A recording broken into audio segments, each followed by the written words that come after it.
Shin Junseo felt like a useless D-rank blacksmith, the kind of person who was mocked whenever he introduced himself as a hunter. Deep down, he knew he would likely die as a worthless failure. Yet he couldn't help but dream of becoming stronger than anyone. Even as a support class, he believed his life could change, if he just had the power to prove himself. Finally, after much struggle, he was ready to step into the world as a player. On the day of his first dungeon raid, Shin rushed through the forest, anxious about being late. He met up with two other hunters, Kim Jimin, a C-rank hunter, and Lim Duan, who joked about Shin's tardiness. Before Lim could elaborate on his own experiences, Jimin interrupted, reminding him that he was often late himself. Shin apologized for his delay, and the three set off together. Lim lightened the mood by teasing that Shin wasn't too late after all. And Jimin added that they could simply walk the rest of the way since Hyunwoo and Do-yoon were already inside the dungeon. Shin couldn't shake his guilt. It had been 3 months since he joined the guild, and this was his first dungeon raid. To make matters worse, he was there as a support, which meant he had to prove his usefulness. When they finally met up with Hyunwoo and Do-yoon asked if this was Shin's first raid. Shin confirmed, explaining that he was there to provide support. Do-yoon advised him to be cautious, as supports lack the combat abilities of hunters. He emphasized the importance of maintaining the right distance, close enough to be protected, but far enough to avoid getting caught in the fight. Since Shin was a maker, his role was to stay back and create daggers when signaled. Do-yoon assured him that the dungeon was easy, and that Shin didn't need to overexert himself. Just then, Lee Hyunwoo detected mana, signaling the presence of monsters nearby. Lim instructed everyone to prepare for battle, and they moved into formation. Do-yoon asked Hyunwoo for details, and Hyunwoo reported 3 small mana signatures and 1 large one, a boss monster. Do-yoon found it unusual for a boss to stray from its designated area, but decided to take it on himself, assigning the others to handle the smaller monsters. He asked Shin how long it would take to create a dagger. Shin estimated around 20 seconds, though the weapon would last less than a minute. Do-yoon nodded, satisfied, and instructed Shin to start crafting immediately. As 3 blue monsters and 1 purple boss charged toward them, Lim raised his shield and slammed it into the ground with immense force. Kim swiftly took out one of the monsters with a punch, but she soon noticed that the creatures were healing faster than expected. She warned the group to be cautious. Meanwhile, Lee launched a fireball, eliminating several monsters in 1 strike. Lim suggested that Shin join the fight, and Shin marveled at the guild's seamless teamwork. Do-yoon called out to Shin, asking about the dagger. Shin confirmed it was ready, and threw it to Do-yoon, who infused it with dark aura, and used it to decapitate the boss in a single decisive strike. After the battle, Lim checked if anyone was injured, and Kim assured him she was fine. Shin, however, felt inadequate compared to the others. He couldn't help but think he was merely a maker of temporary daggers, contributing little to the team. Do-yoon approached him, asking if he was okay. Shin admitted he didn't feel like much help, but Do-yoon reassured him, explaining that his skill required consuming weapons, which were expensive. Shin's ability to create daggers on demand was invaluable. Do-yoon praised Shin for his work and expressed excitement about future collaborations. Shin felt a surge of motivation, thanking Do-yoon and vowing to improve. As Lim suggested they collect the loot, the ground began to shake. Kim wondered if it was an earthquake, but Shin noticed a wall crumbling, revealing a hidden pathway. Lee confirmed the discovery, and Kim grew excited at the possibility of hidden treasure. Despite Lee's caution, Do-yoon and Lim agreed to investigate, urging Shin to join them. The scene shifted abruptly. Shin found himself running for his life, pursued by a monstrous creature. He couldn't comprehend how things had gone so wrong. Everyone else was dead, and this monster, something that shouldn't exist in a D-rank dungeon, was closing in. It struck him, sending him crashing to the ground and spitting blood. Desperate, Shin created a dagger and threw it, but it had no effect. The monster attacked again, slamming him into the icy ground which cracked and revealed water beneath. As he fell, Shin's thoughts spiraled. He wondered if this was how it would end, a D-rank support, unable to even use basic buffs like healing. He had finally found a guild that needed him, yet here he was, running like a coward. He questioned whether he should have ever become awakened, believing it was a dream beyond his reach. Suddenly, a screen appeared before him, announcing that he had discovered the spring and fulfilled all the conditions to become a player. As the message displayed, a bright light enveloped him, signaling the beginning of a new chapter. A screen appeared in front of Shin, displaying a notification that he had received a new reward and needed to decide whether to check it. He found himself pondering over this player concept and the nature of the reward.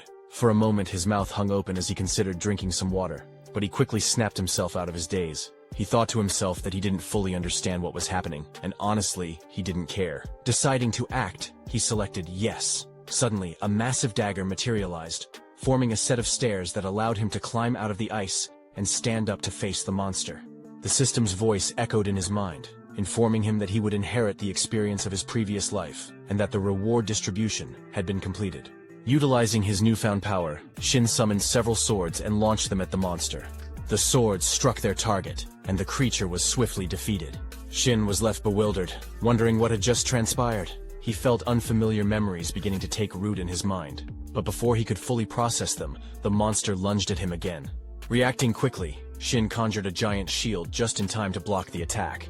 When the monster's punch slammed into the shield, Shin was shocked to find that he had taken no damage. Despite being a golem-type monster with incredible durability, the shield held at least temporarily. However, the monster's next strike shattered the shield, forcing Shin to step back. Drawing on the information from the emerging memories, he recalled that even though it was a golem-type monster, its weaknesses and the tactics to defeat it should still apply.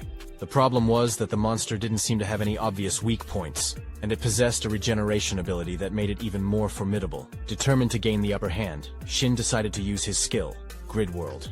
The skill allowed him to materialize a grid within an equal distance radius, enabling anything created within it to move freely according to his will. It was recommended that he attack from multiple angles simultaneously. Shin unleashed the attack, sending the grid to strike the monster from all sides, breaking it into pieces, and finally killing it. Initially, Shin had thought of Grid World as merely an auxiliary skill, something to help him use his creations more efficiently. However, as the skill's proficiency grew, it became clear that it could also function as a powerful offensive ability on its own. A system window popped up, indicating that the monster had been defeated. Shin felt a mix of curiosity and confusion.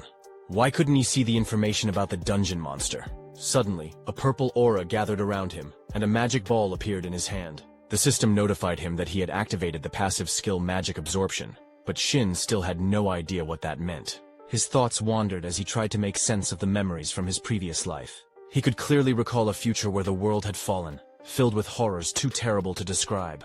Somehow, he had absorbed the experiences and knowledge from that future, but he realized it might not be the same future as the world he was currently in. Many things didn't add up, and the status screen in front of him was something he had never encountered in his previous life. It finally dawned on him that he had truly become a player. According to his memories, the term player referred to those few individuals who were chosen and had undergone an awakening. In his previous life, players didn't exist. In fact, 2 years from now, only a small number of awakeners would be selected to become players. A blue screen, visible only to those chosen, would appear, and a mysterious force called the System would shock all awakeners worldwide. It sounded almost like a joke, but it was enough to leave everyone in disbelief.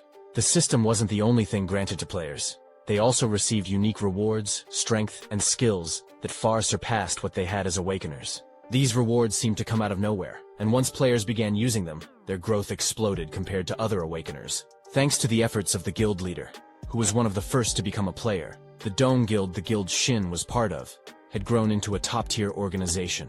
While Shin hadn't played a direct role in that growth, it had been the catalyst for his development in his previous life. Standing confidently in a developing guild, he had once thought it was convenient when he first heard about it, but now he truly understood the advantage it had provided. He thought he could check the skills he would learn, and their proficiency in the system window, which was incredibly convenient. If his skill proficiency had carried over from his previous life, the skill he had used on the golem's corpse was something he hadn't possessed back then. He hadn't heard of any other players with a skill like that, so he wondered if it was unique to him. The skill gathered energy from contaminated mana, and he had a vague idea of how to use it, but he decided to think about it later. For now, he turned his attention to the other dead bodies, deciding that taking care of them was the priority. The scene shifted to the Hunter Association headquarters, where a woman asked a man if they had simply sent Shin home. The man was confused and asked what she meant. She explained that it was strange. A small guild had attacked an unconfirmed dungeon, resulting in an accident where 4 out of 5 members had died. The only survivor was a D-rank supporter. She said she would have understood if he had run away while the other hunters were fighting, but that wasn't the case. Shin had even taken care of the bodies and reported everything to the association. Since the gate had already disappeared, they couldn't confirm anything further. She then asked the man what he thought, mentioning that something felt off. The man questioned whether she really believed a D-rank supporter could kill a hunter. He patted her head with a file and told her to wake up, reminding her that this wasn't a civilian case. Even if something strange had happened, they couldn't figure out what had transpired in the dungeon. The woman mentioned that it was troubling, and the man agreed, noting that such incidents seemed to be happening more frequently these days. He explained that hunters who found a great dungeon and didn't report it were a problem. If they reported it to the association and it went to auction, all they would receive was some prize money. Instead, many chose to risk their lives by entering secretly, as it was almost impossible for a small guild to win a bid on a gate. He told her to call him if they needed additional investigation, and she agreed. As the man left, he glanced at the file, noting that the boy's name was highlighted. He couldn't shake the feeling that something was different about this case. The boy's behavior during the investigation hadn't been calm, which was understandable given his lack of dungeon experience, and the fact that he had just witnessed a tragic accident. However, despite some missing details, Shin had explained everything clearly. Perhaps it was just his personality, but something still felt wrong, though the man couldn't pinpoint what it was. It was frustrating, but he decided it wasn't something to worry about for now. He would have to investigate further himself. Meanwhile, Shin was walking while using his phone, unable to shake the feeling that something was off about the unconfirmed gate. The dungeon didn't exist in the memories of his previous life, and when a guild member had checked the gate bid form, it had the association's stamp on it. Yet, it was still listed as an unconfirmed gate by the association. Someone must have impersonated the association and tricked the Doan Guild, or perhaps the association itself was involved. What bothered him even more was that this wasn't an isolated incident. As the investigator had mentioned, there were already multiple cases involving unconfirmed gates and missing people. Shin noticed a common theme among the guilds mentioned in the news. They all had players in them, like guild leader Doyun, and even prodigies who would be called heroes in the future. It seemed as though someone wanted to erase the existence of those heroes. Realizing the gravity of the situation, Shin decided he needed to hide his abilities for now. He would remain the only survivor of a missing person case that would likely remain unsolved. If he acted suspiciously, he would be caught immediately. He had about 2 years until the first player selection to prepare. During that time, he needed to use every skill at his disposal and develop even more. He had to find a way to grow without drawing too much attention. As he checked his usable skills, he found something interesting and clicked on it. A year had passed, and a group of individuals found themselves deep in a forest, battling ferocious monsters. As one of the boys struck a monster, his sword shattered, and the creature retaliated, sending him sprawling backward. He barely managed to land safely, but the monster lunged at him again. He attempted to dodge, while those around him watched in terror. It was then that they realized the monster they were facing was a Null Lord. The boy spoke up, recalling that such creatures only appeared in E-rank dungeons, and should, in theory, freeze to death. He also remembered hearing that even among D-ranked monsters, a Null Lord was notoriously difficult to defeat. The monster charged past him, targeting another member of the group. The second boy raised his shield to block the attack, but it was clear he was struggling. He warned the others that if they continued to rely solely on defense, they wouldn't survive much longer. The first boy paused to think. He remembered the grim reputation of Null Lords among low-level hunters. These creatures were not only physically strong, but also resistant to magic, which was unusual for monsters of their rank. Typically, low-level adventuring parties relied heavily on magic to defeat monsters, but the Null Lord defied this logic. Hunters who were usually confident in their magical abilities now found themselves terrified, and the price for their overconfidence was often the complete annihilation of the party. The boy realized they only had one member who specialized in pure physical damage, but he was terrible at hand-to-hand combat. His weapon had been destroyed, and he had no spare weapons left. He couldn't understand why the second boy was urging him to attack the monster when he was clearly unarmed. The boy, whose name was Yan, regretted his earlier decision to minimize the number of people in the party and include a magician. He realized now that this choice had led to their current predicament. As he scanned the area, he noticed another boy mining in the distance.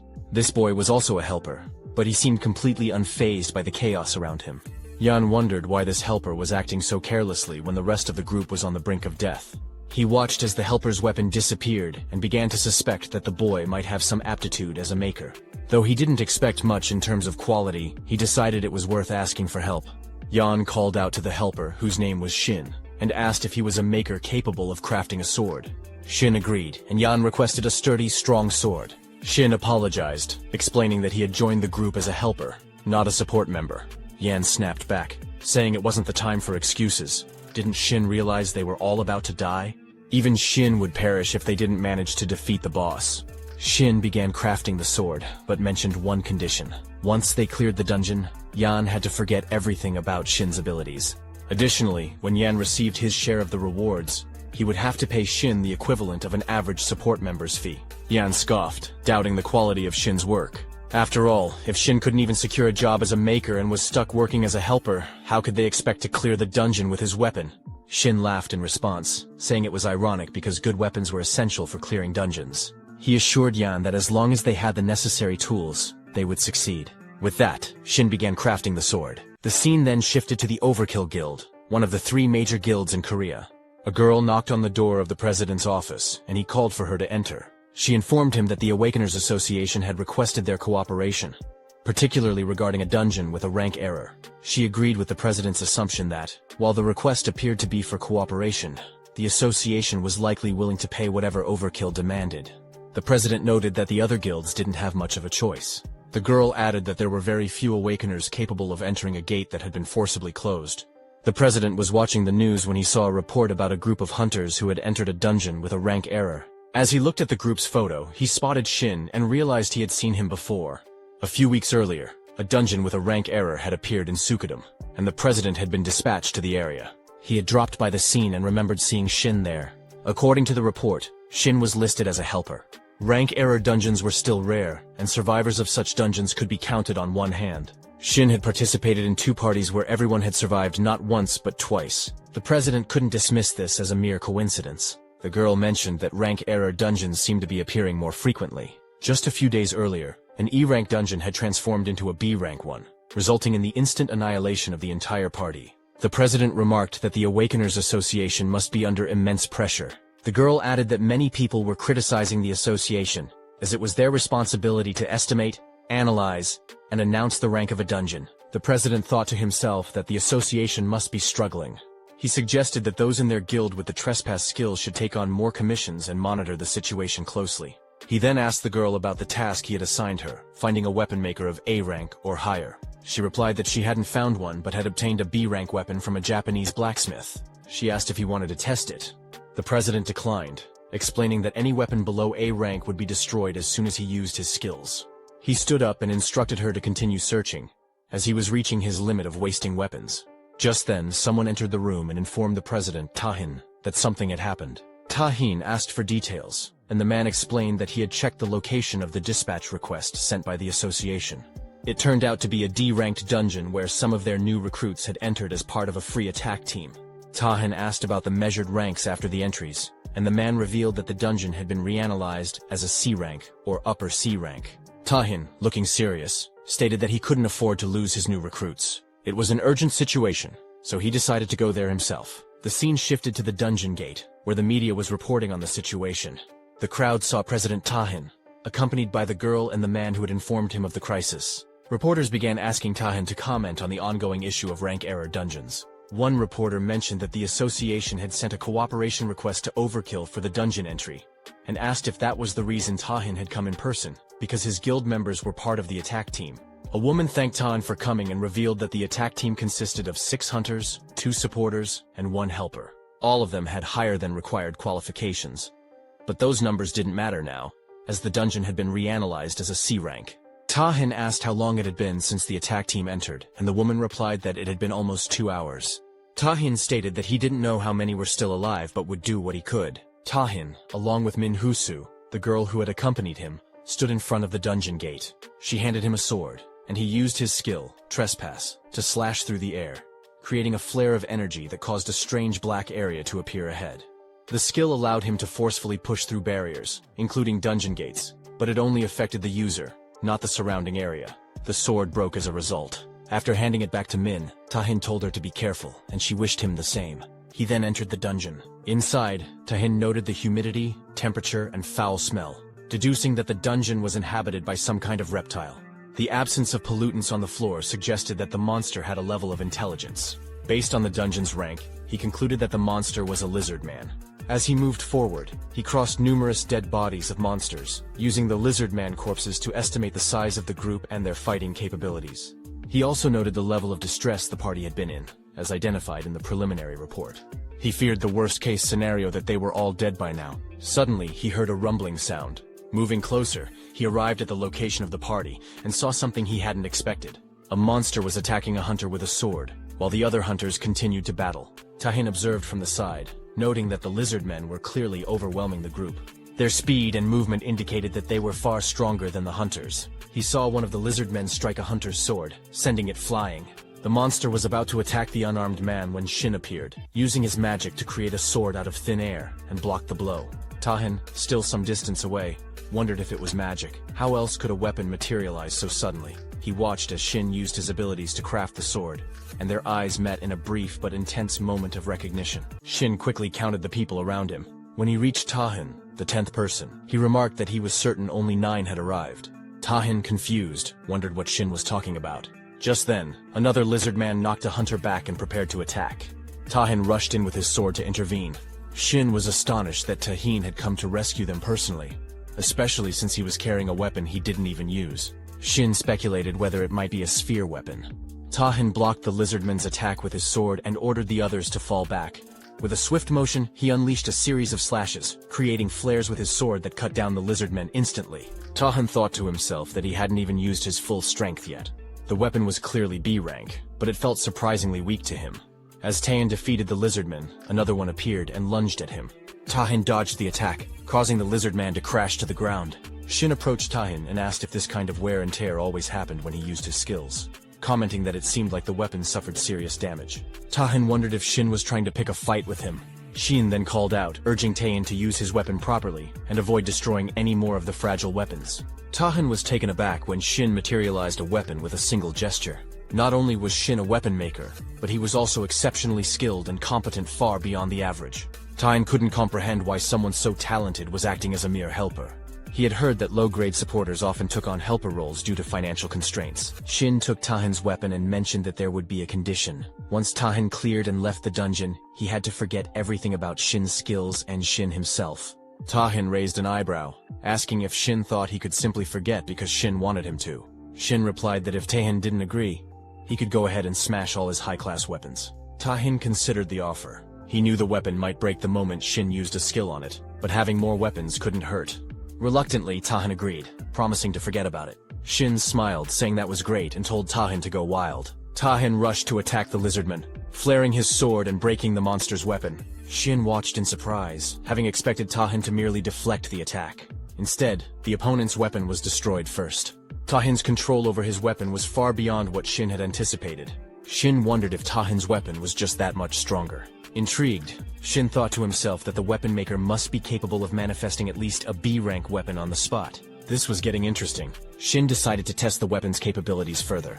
He cranked up the power, stabbing the lizardman and using a fire blast. After that, he jumped behind the lizardman, stabbed the weapon into its head, and released another blast of fire. The lizardman spat out green blood as it collapsed. Tahin stood there staring at the weapon Shin had made, now covered in blood. To his surprise, there wasn't a single scratch on it. Before he could ponder further, the newbies from his guild appeared, calling out to him.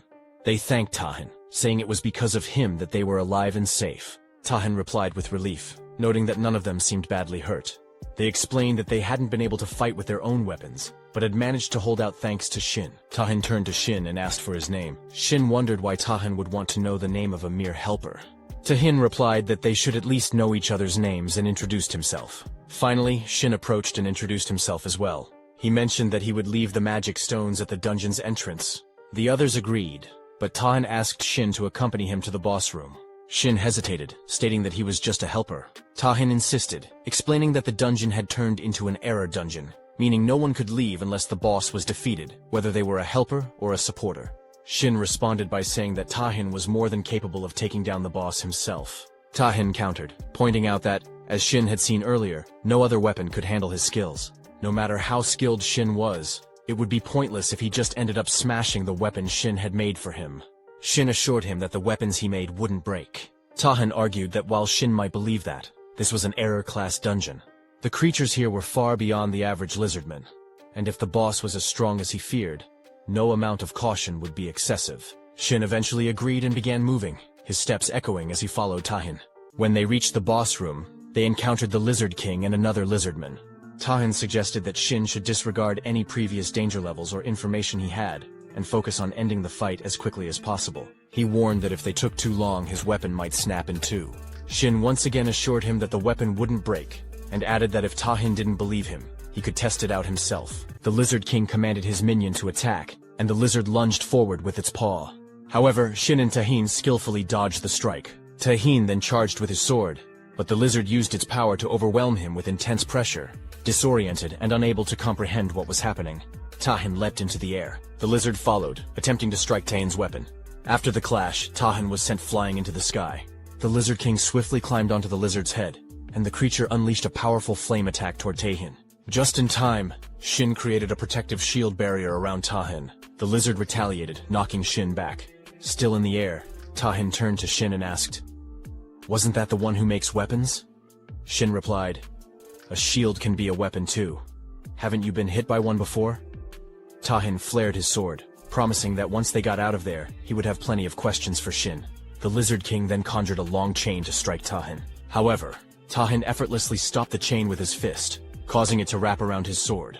As the lizard tugged on the chain, Tahin was pulled closer. Shin, urging Tahin to focus, told him to stop playing around and fight properly. In response, a second sword materialized in Tahin's other hand. Tahin, noticing the new weapon, questioned, "Didn't you tell me to test him? Shouldn't it be something for a pet?" The weapon captured by the chain vanished, and Tahin used his second sword to strike the lizard with several swift slashes as he closed in. The Lizard King watched intently, but Tahin threw his sword at him, followed by a powerful kick that sent the Lizard King reeling backward. Furious, Tahin leaped into the air, his sword flaring with energy as he prepared to attack again. The Lizard King, now focused on Shin, attempted to strike him, but a transparent barrier appeared, protecting Shin. Growing angrier, Shin wondered aloud if the Lizard King really thought he could threaten him with webs. Tahin, equally enraged, stood ready for the next move. After a while, the entrance to the dungeon, which had been glowing red, shifted to a calm blue. Outside, people began to wonder if the dungeon had been cleared.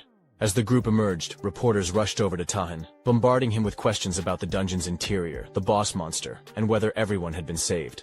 Min approached Tahin, asking if he was injured. Tahin reassured him, saying that he was completely fine. The hunters surrounding him praised his efforts, with one girl mentioning that if it weren't for him, they would all have perished. Meanwhile, Shin handed the team leader a bag of magic stones, explaining that he had already received his payment in advance, and was leaving.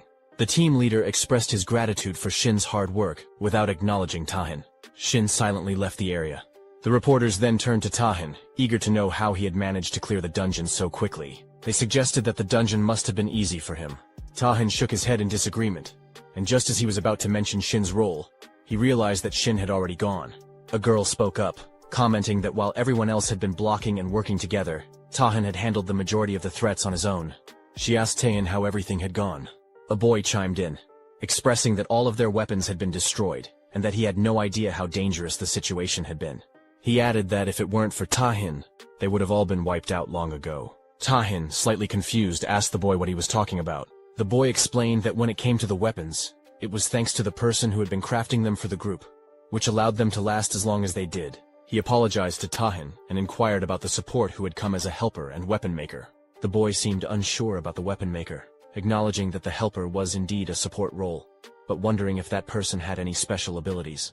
The girl replied that she wasn't sure about that. Tahin, still puzzled, asked the others if they hadn't all seen how the helper made the weapons. The others were confused, wondering if he was referring to the pickaxe. Tahin didn't believe that person even carried a pickaxe, but he had brought it and used it, though they must have lost it along the way. Tahin then realized that the person had mined all the mana stones. As Tahin wondered what was happening, he remembered that they had all received weapons from the same person, yet it felt as if they had forgotten that fact. He recalled Shin giving him a sword and telling him to forget everything related to his abilities. Tahin then thought about the rental pay, and how the person had used a skill exclusive to an A-rank or higher maker. Just then, a man called out to him, and Min noticed something was off. Tahin handed a container to the man, then turned and left to search for Shin, wondering where he had gone and if he had already left. Meanwhile, Shin had been hiding while Tahin searched for him. Min and the man approached, asking Tahin what was wrong. Tahin called out to Min, telling her that he needed her to find someone for him. As Tahin sat in his guild office, several men arrived with information about Shin's location. They reported that around 10 warriors that same day, Shin, accompanied by a 5-member team, had entered a D-rank dungeon near Sampo. Tahin nodded in agreement, mentioning that Sampo wasn't too far away. The men hesitated before asking him a question. One of them inquired why Tahin was so interested in a D-rank maker like Shin. Tahin pondered for a moment, wondering if that was how it appeared to her. He reflected on how, on the surface, It was easy to dismiss Shin based on his status and background, which clearly indicated he was a D rank. However, Tahin knew better. The rental pay skill alone disproved everything. The level of skill in that ability was beyond anything Tahin had ever seen before. It wasn't just an ordinary skill. It was something with the potential to bring about great fortune. Yet it seemed that Shin was using it only to conceal his true identity. A weapon maker with such talents could easily reach a level far higher than D rank. And Tahin was certain he would understand more when he finally met Shin again. At that moment, he would no longer feel the same doubt. Tahin would be able to use his full power without worrying about the weapon breaking. Over the years, Tahin had encountered countless blacksmiths who were considered great artisans, but none of their creations had ever met his expectations. He had tested the weapons of renowned blacksmiths, but every single one had eventually broken, unable to withstand his power. To make matters worse, the weapon-making abilities of most creators were limited to traditional forms of weapons. However, Shin's abilities were clearly something different. The weapons created by Shin far exceeded the limitations of ordinary abilities and weapon forms. It was as if those limitations simply didn't exist with Shin's abilities. Even the most difficult feats were possible things that Tahin hadn't been able to accomplish before, simply because he lacked the right weapon. Tahin considered the usual clearing time for a D-rank dungeon by a 5-member party.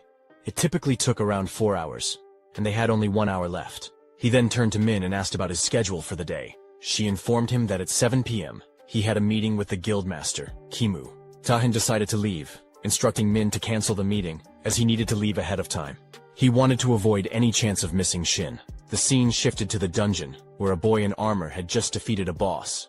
He was in shock, realizing that the ribbon used by the helper was indeed made by Shin. If such mana could destroy a boss weapon, Shin must surely be at least B rank. When the man's weapon shattered into 2 pieces, the boy thought they were done for. However, to his surprise, he hadn't anticipated that the person who had entered as a mere helper would possess such an incredible ability. He marveled at the quality of Shin's work, admitting he had never seen anything like it before. Grateful, he thanked Shin, acknowledging that if it weren't for his help, they would have failed. He suggested that they should recruit him. A girl nearby agreed, commenting that it was a shame Shin was still going around as just a helper. The boy agreed, noting that Shin certainly had a good eye for this kind of thing. Shin, however, was deep in thought. He realized he had used more mana than he had anticipated. He hadn't expected to encounter a party struggling so much, especially since it wasn't an error dungeon. As he began collecting the magic stones, he thought that if only he had just a little more mana left back then, things wouldn't have gone so poorly. He recalled the intense heat that had filled the dungeon earlier, especially after defeating the golem. Once he had used up all his mana, the heat dissipated and never returned. The mana he felt now was no more powerful than that of a typical D-rank awakener. Still, there was relief that he hadn't encountered any major problems while crafting the weapons. Shin also reflected on how his past life memories had helped him in ways he hadn't expected.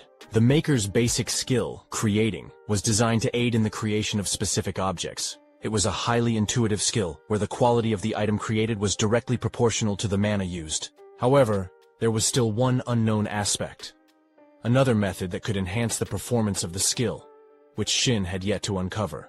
What he did know was that the deeper his understanding of the object he was crafting, the higher the quality of the creation. The most remarkable aspect of the ability was that as the quality of the item increased, the efficiency of the mana also improved. This meant that even when using the same amount of mana to create identical objects, the quality would vary meaningfully based on the creator's level of understanding. After his hidden ability was revealed, Shin found himself reflecting on the various training he had undergone. He remembered his horse training, the material research, the lessons he received from a hunter as a support, and his time spent in the workshop learning the intricacies of crafting. Despite all this, the excitement he felt was more intense than he had expected.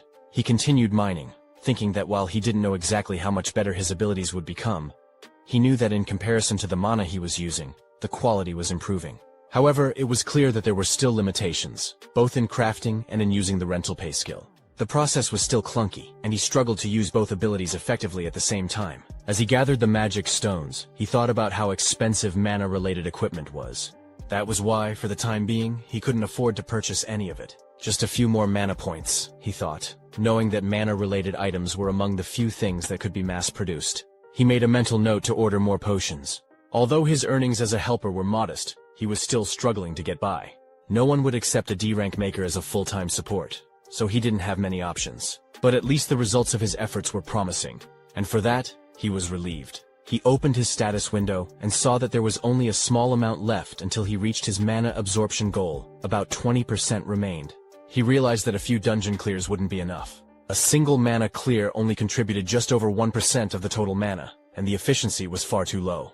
The only remaining option, it seemed, was to enter an A-rank error dungeon to absorb a large amount of mana at once. Entering the ranker dungeon was the only method. Unlike other dungeons, it allowed for significantly more mana absorption, which was exactly what he had been seeking. The problem was that he couldn't predict the difficulty of the ranker dungeon before entering. It would have been tough without Tahin's presence, as the previous experience had proven. He concluded that there would likely be at least a C-rank boss, and so he needed to prepare accordingly. The only way to grow as a D-ranked awakener, for now, was to focus on the rewards gained from mana absorption. The team leader acknowledged their efforts and appreciated their work. As they were leaving, he mentioned they would meet again in the future. Shin felt satisfied that he had created lasting memories with them. Just then, Tahin caught up to him and asked if Shin remembered him. Shin realized his efforts hadn't had much impact, and, in response, asked Tahin if he would believe him if he said he didn't. Tahin responded by handing him a card. Shin inquired what kind of work Tahin wanted from him. Tahin explained that he had something important to discuss, which was why he was asking for a little of Shin's time. When Shin saw the Overkill Guild name on the card, he recognized it as one of the top 3 guilds in Korea. He knew he wasn't in a position to get involved with such a prestigious guild yet, so he needed to find a way to politely decline. Shin claimed he didn't have any time, mentioning a prior dinner appointment. However, as he tried to leave, Tahin placed a hand on his shoulder and insisted that Shin wouldn't regret the conversation. Tahin assured him it would be quick, and even offered to treat him to dinner. Shin retorted, noting that as the guildmaster, Tahin must have plenty of time. Unlike a low-ranked supporter like him, Tahin admitted this was true. Shin wasn't thrilled about it, but he realized he needed to gauge how much the rental fee had affected Tahin. Reluctantly, he agreed to talk for a while. The 3 of them went to a traditional house for dinner, and Shin asked what business the guildmaster of the Overkill Guild could possibly have with a D-ranked supporter like him. He suspected it was simply because Tahin had too much free time and wanted to make small talk. However, Tahin explained that, as Shin had noticed, his class was Berserker. While this granted him overwhelming attack power, it also came with a limitation. Few weapons were capable of withstanding the immense force of an Emperor Berserker. Finding a weapon supplier that could match his needs was crucial, and Tahin had been searching tirelessly. He had visited countless places, both within and outside the country. From the best blacksmiths to the most renowned weapon makers in the field, he had left no stone unturned. If there was even the slightest chance a weapon could meet his requirements, he would commission it without hesitation, regardless of time or cost. Yet, every weapon he had used until then had been unable to withstand his full power, except for one, a sword created by Shin. Shin realized then that the rental payment hadn't affected Tahin at all, and he didn't believe there was a nullification skill in the Berserker class. Tahin's careless confidence made Shin wary. He knew he would need to be cautious when using such a strategy with a higher-level hunter. Sensing the change in Shin's demeanor, Tahin decided to be more direct. He asked if Shin would be interested in joining his guild, knowing that Shin wasn't currently affiliated with any. Tahin promised that if he joined, Shin would receive the best possible treatment. He offered Shin a contract fee of 10 billion, along with separate payments for operational expenses and dividends. The contract would be for 1 year, and each time it was extended, the fees would increase by 10. Just as Tahin was about to explain that the exact details would be in the contract, Shin quickly apologized, stating that he had no intention of joining a guild, and would have to decline the offer. With that, Tahin had nothing further to discuss. Shin stood up to leave and thanked him for the meal. Tahin called out to him once more, but Shin didn't stop. Min, who had been quietly observing, asked Tahin why he had made such an offer to Shin. There seemed to be no clear reason for it, yet the conditions were trivial. Tahin responded by saying that if Min were in his situation like Shin, she wouldn't question the offer. He continued, mentioning that while the weapon Shin had created hadn't fully reached his potential, it was the first one that felt like it could withstand everything he had to give. Min hesitated, still unsure, but Tahin pressed on. It wasn't just about the sensation of the weapon itself. He asked her to consider the total sum of all the high-level weapons he had destroyed over the past year. Min realized then that the guildmaster's expenses on weapons were astronomical, especially when factoring in the cost of those weapons being destroyed because they couldn't handle the pressure. If a weapon wasn't above a certain rank, his abilities wouldn't even be fully unleashed. Min then remarked that if that were the case, the contract fee Tahin offered would mean very little. However, The issue until now had been that no one, not even those considered the best in the field, had been able to craft a weapon that could withstand such power. Taehin responded by explaining that the fact Shin had this ability was exactly why he wanted to recruit him at any cost, regardless of the offer he made. As Shin walked away, he thought to himself that there might come a day when he would have to turn down an offer from one of the top 3 guilds, the Overkill Guild, and from Taehin himself. While the offer was tempting, he knew it was still too early for him.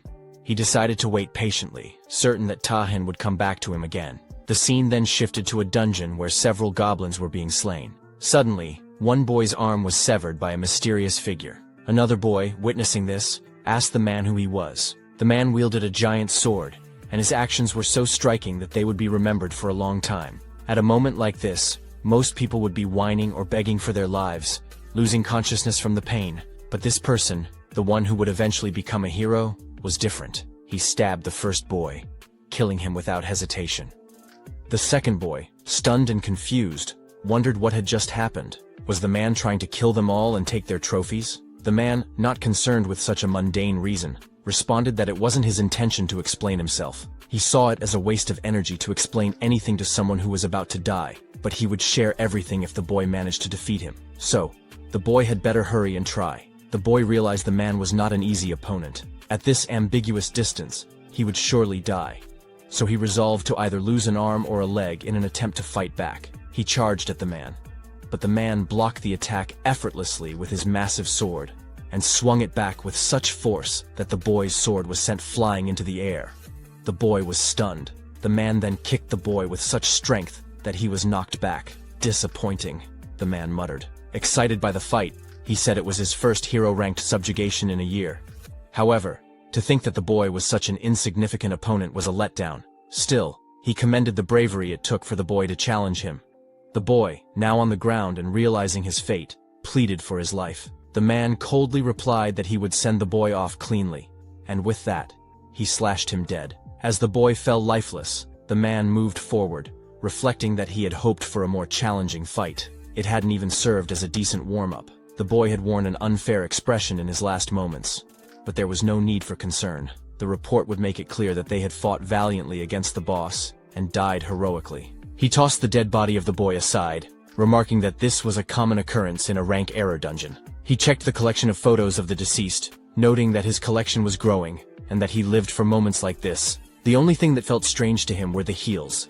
The energy they gave off unsettled him. He told her to hide them for now, or at least make it less obvious. When the priestess arrived, she emerged, apologizing for the delay. She explained that she had come in haste because there were precious ingredients nearby. He raised an eyebrow, wondering what could possibly be so valuable, but he dismissed it, thinking that all those people were idiots. That's why he had warned her not to listen to the priestess and to wait a little longer. She wondered aloud about his words and asked if he was implying that he wanted to go against the wishes of the executive. He scoffed and referred to the executive as a sensitive bastard, explaining that he was simply suggesting they clean up the situation first. She offered to handle it, assuring him it was her specialty. He reminded her not to forget their promise, that she would let him face an S-rank hunter, and that was the only reason he had been associating with her. He also added that he hadn't been able to fully unleash his power yet, and wanted the opportunity to do so without any hesitation. She agreed, reassuring him not to worry, as she would contact him soon. She tore open the belly of the dead body, wondering what would emerge next. Suddenly, a monster appeared from within the corpse. Her eyes lit up with excitement as she called it the child, confirming that the Excelsior had been right after all. The scene shifted to a portal where a group of hunters was gathered. Shin approached a man who was concealing his face with a mask and carrying a weapon case. He was visibly surprised when he saw the man, and it was none other than Taehin. Taehin seemed just as surprised to see Shin, and wondered aloud why he was there. Shin asked him why he had come, and Taehin replied with a grin, noting that Shin had a good eye for recognizing him. Shin explained that he only knew one person who carried a weapon case like that, and then asked Taehin again why he was there. Taehin responded that he was there to attack the gate. Shin raised an eyebrow and asked why a D-rank gate, of all things. Taehin explained that the guild member who was supposed to enter had suddenly fallen ill, so he was filling in as their substitute. Before Shin could say anything more, a man called out to them, urging everyone to head inside. Taehin turned to Shin and said, "Let's get going." As they began to move, Shin couldn't help but think to himself that he knew Taehin would show up eventually, but he hadn't expected him to be so quick. Now, he would have to adjust his plans accordingly. They all finally entered, and Tahin turned to Shin, asking why he had refused to join the guild. Shin replied that he had already rejected the offer and didn't want to discuss it any further. A boy asked a girl if she had heard about the auction for the C-rank gate that had taken place that morning in Chunshin. The girl confirmed, and the boy told her he had heard that the Hewn Moon Guild had acquired it in one go. She agreed, mentioning that her friend was there, and had heard the bidding had reached such a high price that no one else dared to compete. Shin, overhearing this, thought to himself that the Hewn Moon Guild had purchased a C-rank gate, and he wondered if they had found something special inside. Tahin then asked Shin if he was interested in buying gates himself. He explained that if Shin joined their guild, he would easily be able to acquire special gates above B rank, as there were certain privileges that came with the guild's name. Shin reflected on Tahin's words. To most awakeners, the name of their guild was of utmost importance. It not only brought them the envy and admiration of the public, but also granted them opportunities for other lucrative jobs, along with incomparable revenue and rewards. Furthermore, their vested rights within the guild allowed them access to countless privileges for high-level special gates. The guild members could secure entrance tickets, and their influence wasn't determined solely by talent.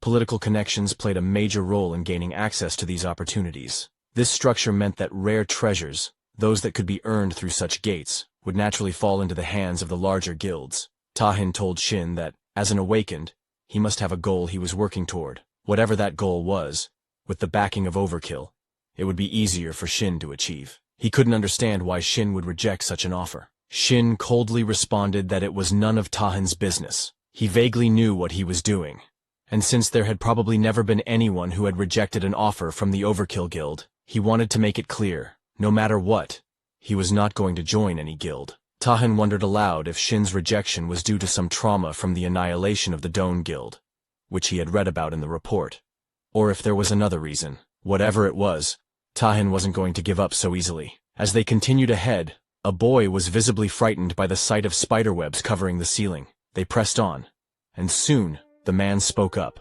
telling them that they were about to enter the monster's territory. Noticing the group's inexperience, he quickly began to explain the situation. He started by confirming that they had all received the reconnaissance report. The monsters they would face were legion spiders. The level of difficulty for each individual spider was low, but their special traits made them a threat. These spiders lived in groups, and the reconnaissance report indicated that there were approximately 50 of them, which wasn't an overwhelming number.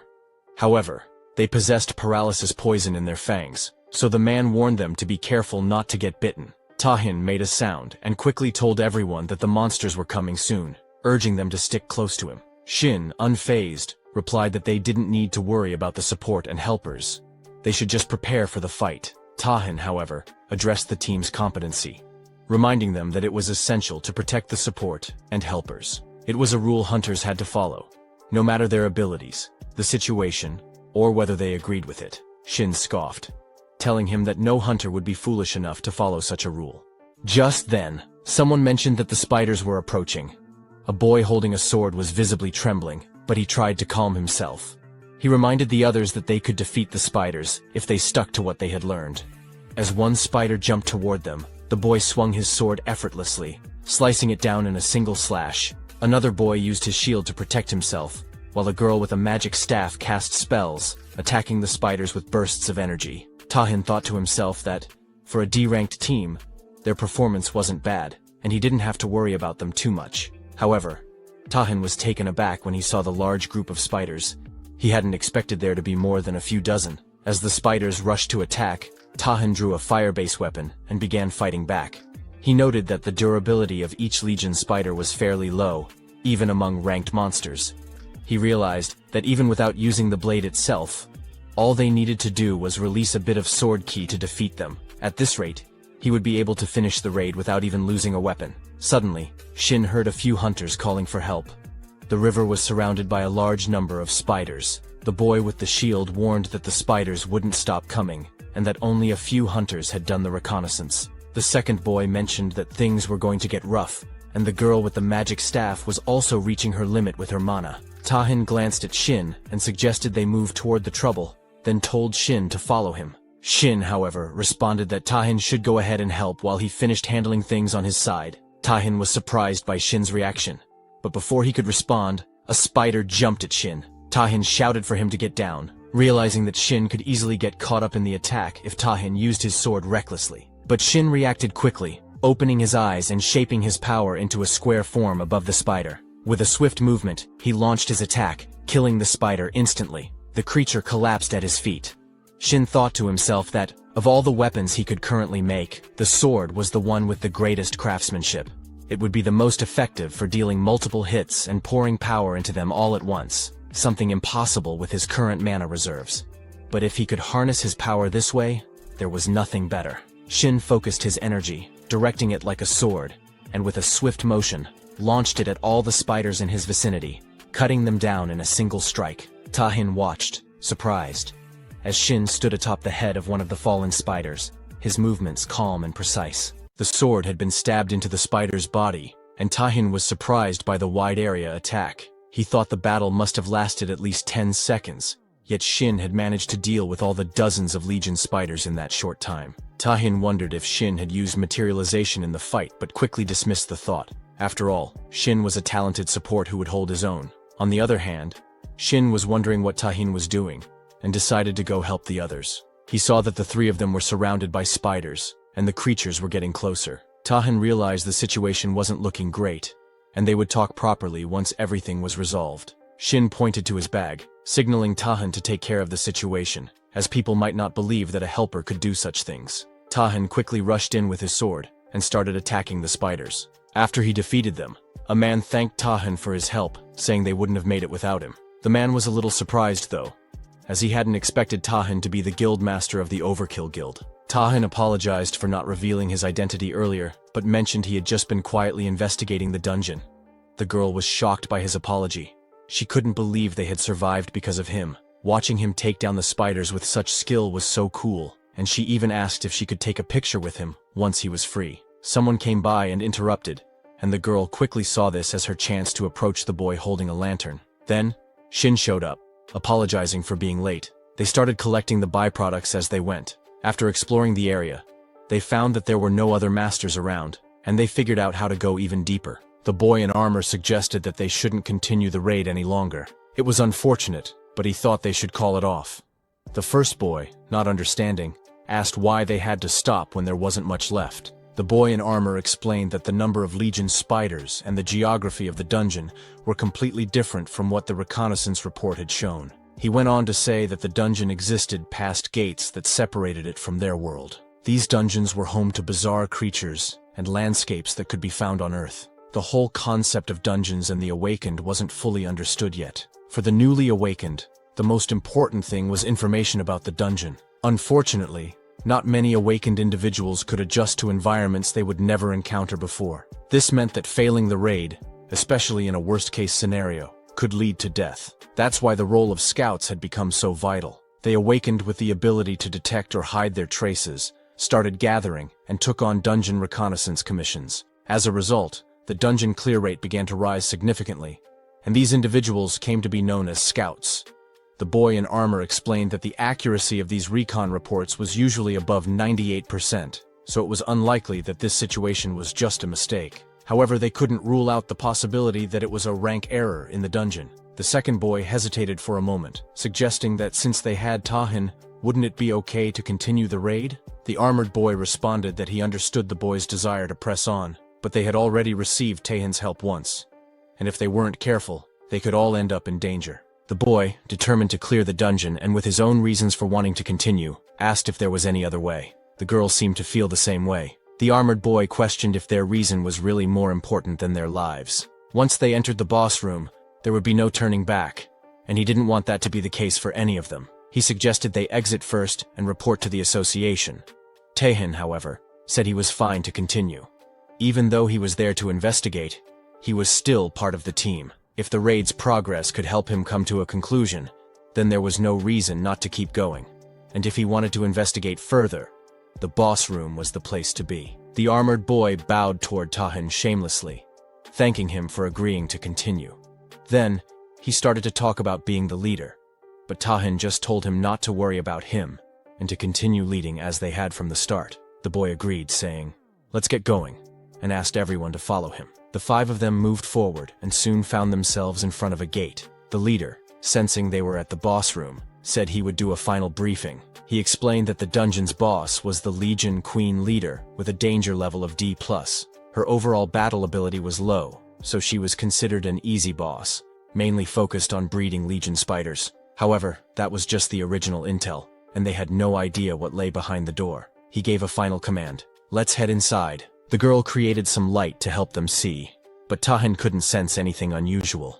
The leader warned them to be cautious since it was the boss room. Soon, they spotted the queen spider and a few others nearby, as well as a boy dressed like a spider, the one mentioned in the briefing. The girl breathed a sigh of relief, noting that the boss looked exactly as expected. She planned to attack first with lightning magic, and her strike caused the queen spider to fall to the ground. The leader wondered if the boss was already dead, but he had never heard of such a thing before. Something had changed, so he quickly ordered everyone to retreat. Suddenly, they heard a disturbing sound, and a very deadly spider with a human-like upper body appeared. It was Awakens. Tahin immediately prepared to strike, realizing that a B-rank monster had appeared. He knew that his sloppy swordsmanship wouldn't leave a scratch on it, so he had to make sure his first blow did the most damage possible. He was about to deliver a fatal strike when, to his surprise, his weapon broke into pieces mid-swing. As he was flying through the air, Tahin realized his sword was destroyed, and he couldn't deliver the finishing blow. Just as the Awakens was about to attack, Shin quickly created a temporary weapon for Tahin, telling him to buy some time until he could forge a proper weapon. Shin was using up his mana, but it wasn't working at all. He started to wonder if he had drained it completely. It was amazing that he had lasted this long with his current mana levels. Thanks to the potions, he was able to keep going, but he could only drink 1 bottle a day, anymore, and they could become addictive. After drinking the potion, he noticed the effects were still good, but it was too late for him to make a proper weapon. He began crafting it, thinking about how the Awakens was a high-level B-ranked monster, while the error boss that should have appeared was the C-rank monarch spider. They were incredibly lucky that Tahin had joined them. Without him, it would have been nearly impossible to face the Awakens with their current group. When the danger level hit B, everything changed, and the fight became much harder. The Awakens was battling Tahin, who was surrounded by flares. Shin thought to himself that his fighting power was equal to 5-rank hunters. Given the Awakens' abilities, they couldn't rely on Tahin alone. He turned to the others and told them to get ready. They should be able to move now, since the Awakens' killing intent had shifted targets. The leader of the party wondered who Shin was. The second boy questioned why someone so talented was participating as a helper. The girl wondered if Shin had come along with Tahin. Shin ignored their questions and told them they had something to deal with first. He then quickly made 3 weapons based on their abilities. He told them to pick up the weapons in front of them and either raid the dungeon by defeating the spiders or run away and wait outside until the situation cleared up. Shin trusted that they would make the right decision. As more spiders rushed toward them, the boy slashed through them with the sword, amazed by how powerful it felt. He had never wielded such a weapon before. With each slash, it felt like cutting through paper. He even wondered if killing monsters was always this easy. The girl, using high-level magic, attacked all of them at once. The leader watched in surprise, realizing that the only thing that had changed was the weapon, yet the power of their skills had increased several times over. He wondered if the weapon Shin made was really that good, and who exactly Shin was. Tain's sword was now covered in green blood from the high-level monsters, and he found it a bit tough to buy time as the Awakens came charging to attack. Tahin thought to himself that he needed to finish this as quickly as possible. He rushed in with his sword, slashing down the Awakens, and to his surprise, the sword held up fine. He realized it was much stronger than before, just like Shin had explained. Suddenly, a wave of spider heads appeared. The girl wondered where they had come from and where they were going. The leader quickly figured out the spiders were heading straight for Tahin. Tahin told everyone to back up. He suspected that the Awakens had hidden these spiders, and things were getting more complicated. He also realized that the Awakens' abilities were activating. As the spiders reached the Awakens, Tahin understood what was happening. The Awakens was sacrificing the spiders to transfer their life energy to herself, effectively reviving her. He realized that the Awakens would keep coming back unless they killed all of the spiders. Tahin rushed in to attack again, thinking that he needed to increase his firepower and finish the battle in one blow. As the flares burned on his sword, it started to break apart, which made Tahin worry. Shin, watching, commented that Tahin was more amazing than he had thought. Even though Shin had made the sword with his barely remaining mana, He never expected Tahin to actually destroy it. Shin quickly made another sword, telling Tahin to use it. This one wasn't the single-edged sword Tahin was used to.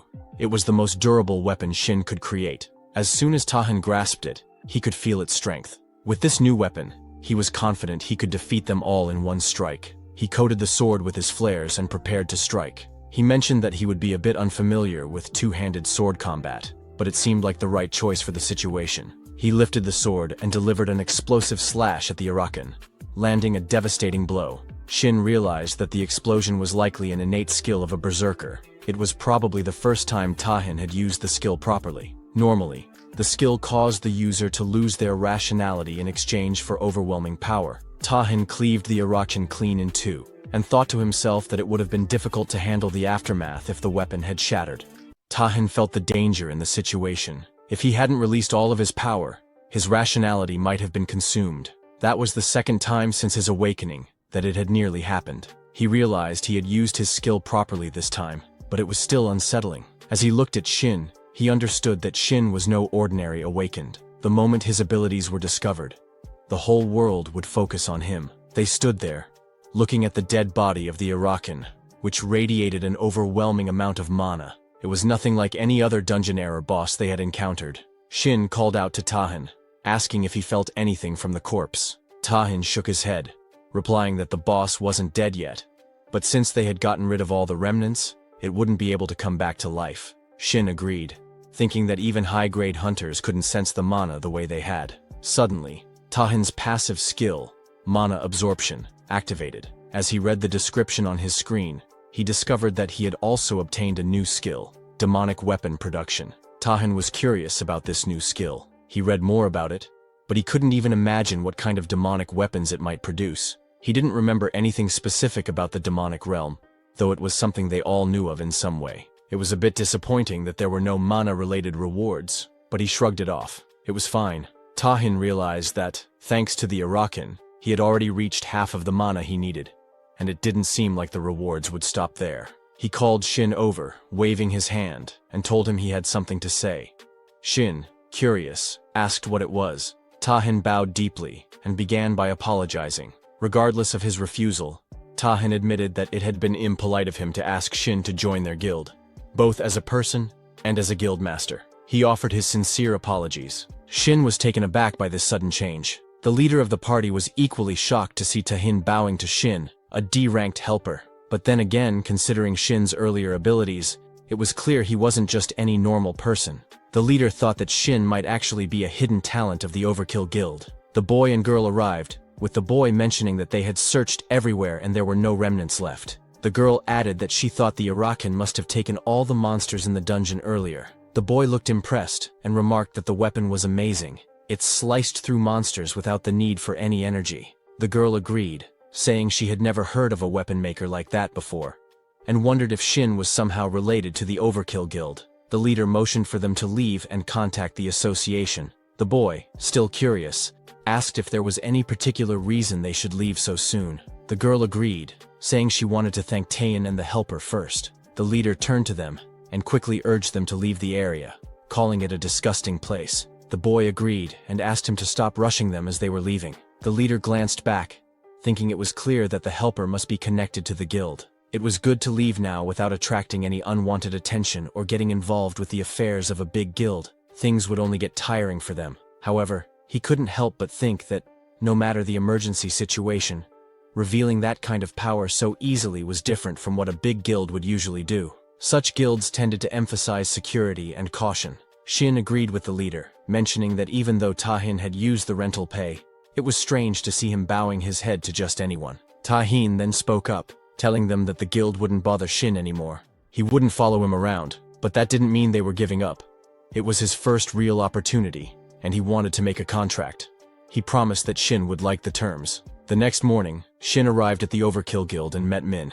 She greeted him warmly, saying it was nice to see him again. She introduced herself as the attending secretary of the guild, and said she was in charge of the contract proceedings for the day. She handed him a document to sign. Shin thanked her, mentioning that Tahin had said he would contact him right away, but he hadn't expected it to be the next morning. Min explained that Tahin had told her to proceed with everything as quickly as possible. She had wondered what this was all about, and felt like things were getting more serious than he had anticipated. Min mentioned that the room they were in was a special reception area inside the guild, one with particularly strict security. She reassured him that if he was worried about any leaks, there was no need to be concerned. She handed him a paper, explaining that it was the contract with the conditions Tahan had discussed with him inside the dungeon.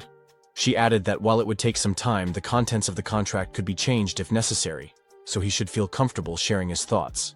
As Shin looked at the document, he realized it was exactly as Tahan had described in the dungeon, and it felt much more real seeing it organized like this. He set the paper down and told Min that there was no issue, so they could proceed. He reflected on his conversation with Tahan in the dungeon, where Tahan mentioned that he would be an unofficial supporter. Although it was just a guess, Shin now vaguely understood why Tahan had been so reluctant to join a guild. For a number of reasons, he needed to hide his true identity. If that assumption was correct, this offer could be of help.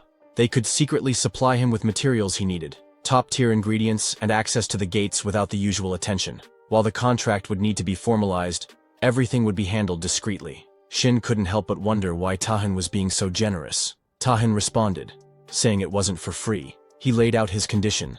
Shin would need to help him with the commissions he personally assigned. However, Tahan clarified that he wouldn't force him. If Shin didn't like the commission, he could refuse. Shin then asked, "What if I only take the support and don't help with anything?" Tahan smiled and told Shin that it was fine. The purpose of the contract, after all, is to establish a connection between you and the guild, while preventing you from joining any other guilds. Accepting the commission would simply be a token of your sincerity. As they spoke, they heard footsteps approaching, and Tahan remarked that it was just the right time. Two men entered the room. One of them introduced himself as part of the investigation team from the Hunter Association. The second man asked Tahan if he was okay. The first man stated that they needed to get going and that he would hear Tahan's response outside before they left. Tahan turned to Shin and said that he hoped for a positive response. "If you feel burdened by any of this, you don't have to accept." Tahan added that Shin's abilities were far more valuable than anything in the contract. Shin paused for a moment,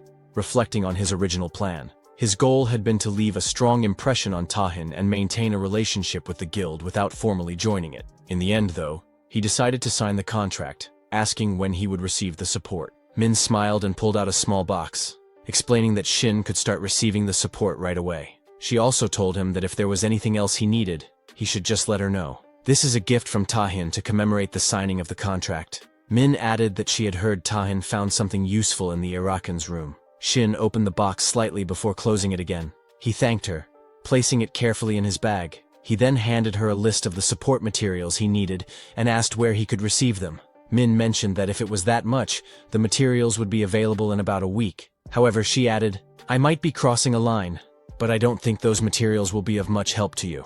Shin agreed, mentioning that he wasn't planning to use them anyway. He stood up, saying he had someone else to meet and needed to leave. He made his way to another building and waited there. As he checked his phone, he noticed it was around the time she was supposed to arrive. Finally, he saw her walking toward him, Hamjia, an A-rank hunter. The scene reminded Shin of the past, back in the forest, where Jia had attacked and killed a monster with ease. It was a time after the player selection, when she was hailed as the hunter prodigy, the god archer. She approached the reception desk, excusing herself, and asked for the entrance to the training gate. She showed her card, and the lady behind the desk immediately recognized her as an A-rank hunter. The lady then asked if the C-rank training gate would be acceptable. Jia politely declined and requested the D-rank gate instead. Both the lady and a man at the desk were confused by this. The lady thought to herself that it hadn't been long since Jia was officially recognized as an A-rank awakened. Even so, Jia had very little experience and had only entered a few gates up until that point. The man, too, had seen lower-ranked awakened give up on the hunter life altogether, but he had never seen an A-rank ask for such a request. For some reason, Jia seemed like she might be demoted. An awaken's rank was initially determined by the amount of mana they could absorb.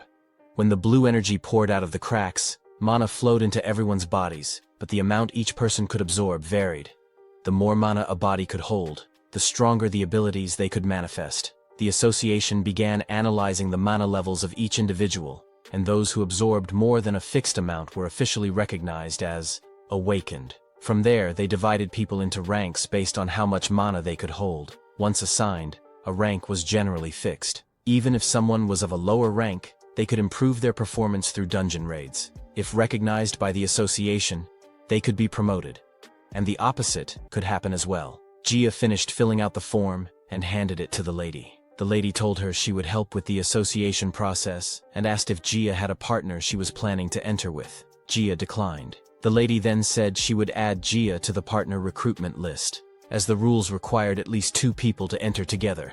Since there hadn't been any requests for the D-rank training gate so far, Jia might have to wait a bit. Jia wondered if she could go in alone. The lady replied it was possible if Jia had a license permit for soloing gates, but it didn't seem like she had registered for that. Jia would need to take a test for it, and the lady asked if she wanted to sign up. Jia declined, saying she would wait instead. The lady then mentioned that Jia's first hunter qualification renewal was coming up in a month. She had probably received the message. But to renew her qualification as an A-rank hunter, she needed either several experiences with C-rank or higher gates, or to pass the A-rank practical test. It seemed Jia would need to take the test, and she would likely get a message about it soon. The lady wished her the best of luck in passing. Jia thanked her. Jia thought to herself that even requesting a training gate was complicated. She should have just made the request online. I must have been crazy to come in person and deal with so many people. She had come with the mindset that she couldn't get demoted, but now she told herself to get a grip. It's just a D-rank gate. What happened last time wouldn't happen again. If she took her time and started over, she would be fine. The receptionist asked Jia to wait, but a request had already come through. The rank was D as expected, and since Jia was going in alone, it didn't matter. She quickly clicked agree. The scene shifted to a dungeon gate where Jia arrived, thinking, it's been a while since I wore this. It feels so awkward. As she was about to enter, a man named Shin approached her, introduced himself as the supporter, and said he hoped they would get along. Jia bowed to greet him. He apologized for being late and suggested they head inside. Jia agreed, mentioning that she would make the request. Shin thought to himself that Jia was an A-rank hunter who had first been estimated as A-rank. However, after a series of failed tests, she was one of the few awakened who had been demoted to C-rank. What intrigued him was that Jia, despite everything, had earned the title of God Archer. The reason she had received such a title was that after being chosen as a player, she had discovered her hidden talent, and Shin knew exactly what that talent was. It was a talent that could have been discovered even if Jia hadn't become a player, and Shin was determined to help her awaken it. That same day, they entered the dungeon world, where goblins were roaming through the forest. Jia hid and watched them, wondering if they had left. It was a relief to see real monsters, which made her glad she had brought equipment that could sense their mana. She then excused herself to Shin, apologizing for going alone and asking if it was okay for her to take on the monsters by herself. She promised to share all the loot and compensate him as well. Shin reassured her, saying, "Don't worry about me. If you need help, I can at least provide arrows." Jia thanked him and got into position to attack. Using her archer skill, she told herself not to be nervous, then took aim at the goblins. As one fell, the others began to charge her. Jia didn't hesitate and fired another arrow, taking down more goblins. Shin, watching, thought to himself that he hadn't seen her fight like this before. Not since she became a player. Her raw destructive power far exceeded that of an A-rank hunter, but it would be meaningless if she couldn't aim. Jia focused, thinking, one of my 3 arrows should hit its mark. With this kind of speed, I'll be able to shoot at least 4 more, so I'll end it with just 2 shots. Then, Jia noticed a goblin playing a bugle, and soon a swarm of goblins surrounded her. She froze, wondering where she should shoot and what she should do next. As the goblins behind her prepared to attack, Shin summoned giant swords to form a protective barrier around her. He approached her, saying, "I need your help." Jia was shocked and asked, "Wasn't he D-rank?" He nodded and explained that he couldn't last long on his own, which was why he needed her assistance. Jia was unsure what to do, but Shin moved toward the monsters, hiding behind the bushes, and told her, "Use all your remaining power to shoot an arrow." Even though she had no idea what he was planning, Jia agreed with determination. She aimed and fired a deadly shot in the direction Shin had indicated. "Did I shoot it?" she wondered. "What should I do now?" Shin smiled and told her, "You've opened the path. Now, it's time to run." Jia was taken aback, but without hesitation, they both started running. They both reached a cave near the mountain. Then, Jia wondered if they were really safe. Looking around, she questioned whether they had truly escaped, or if they were just hiding from the goblins. She realized that the goblins seemed to have stopped following them, but so much had happened that she couldn't trust her instincts. Still, she couldn't understand why Shin was so calm, but it didn't matter. They needed to get out of there quickly. Jia mentioned that she would end things for the day and was going to give Shin all the compensation. However, Shin told her they couldn't leave yet. Since the goblins were on high alert, they would remain in the area for a while, making it too dangerous for them to leave just yet. He also thought they might have dropped the rescue player they were provided with while running, so they had no choice but to wait until the goblins left. Jia was shocked and asked, "When will we be able to leave?" Shin replied that it could take half a day, but depending on the situation, it might take longer. Jia was already stunned by the thought of waiting half a day. Shin considered it a lie. He thought the goblins would leave in about 30 minutes. They weren't monsters with that much coordination after all. The real issue was something else. The king of the stretch. Jia, in her current state, seemed like she would believe anything he said. But the problem now was getting her to go into the cave with him. He wasn't sure if she would agree to it and wondered if there was any other option. Jia apologized, saying it was all her fault. She regretted not fighting the goblins properly, and for insisting on going out alone in the first place. She apologized again, feeling like she would cause trouble once more. She couldn't believe she had ended up in such a situation in a D-ranked dungeon, thinking someone like her shouldn't have even entered one.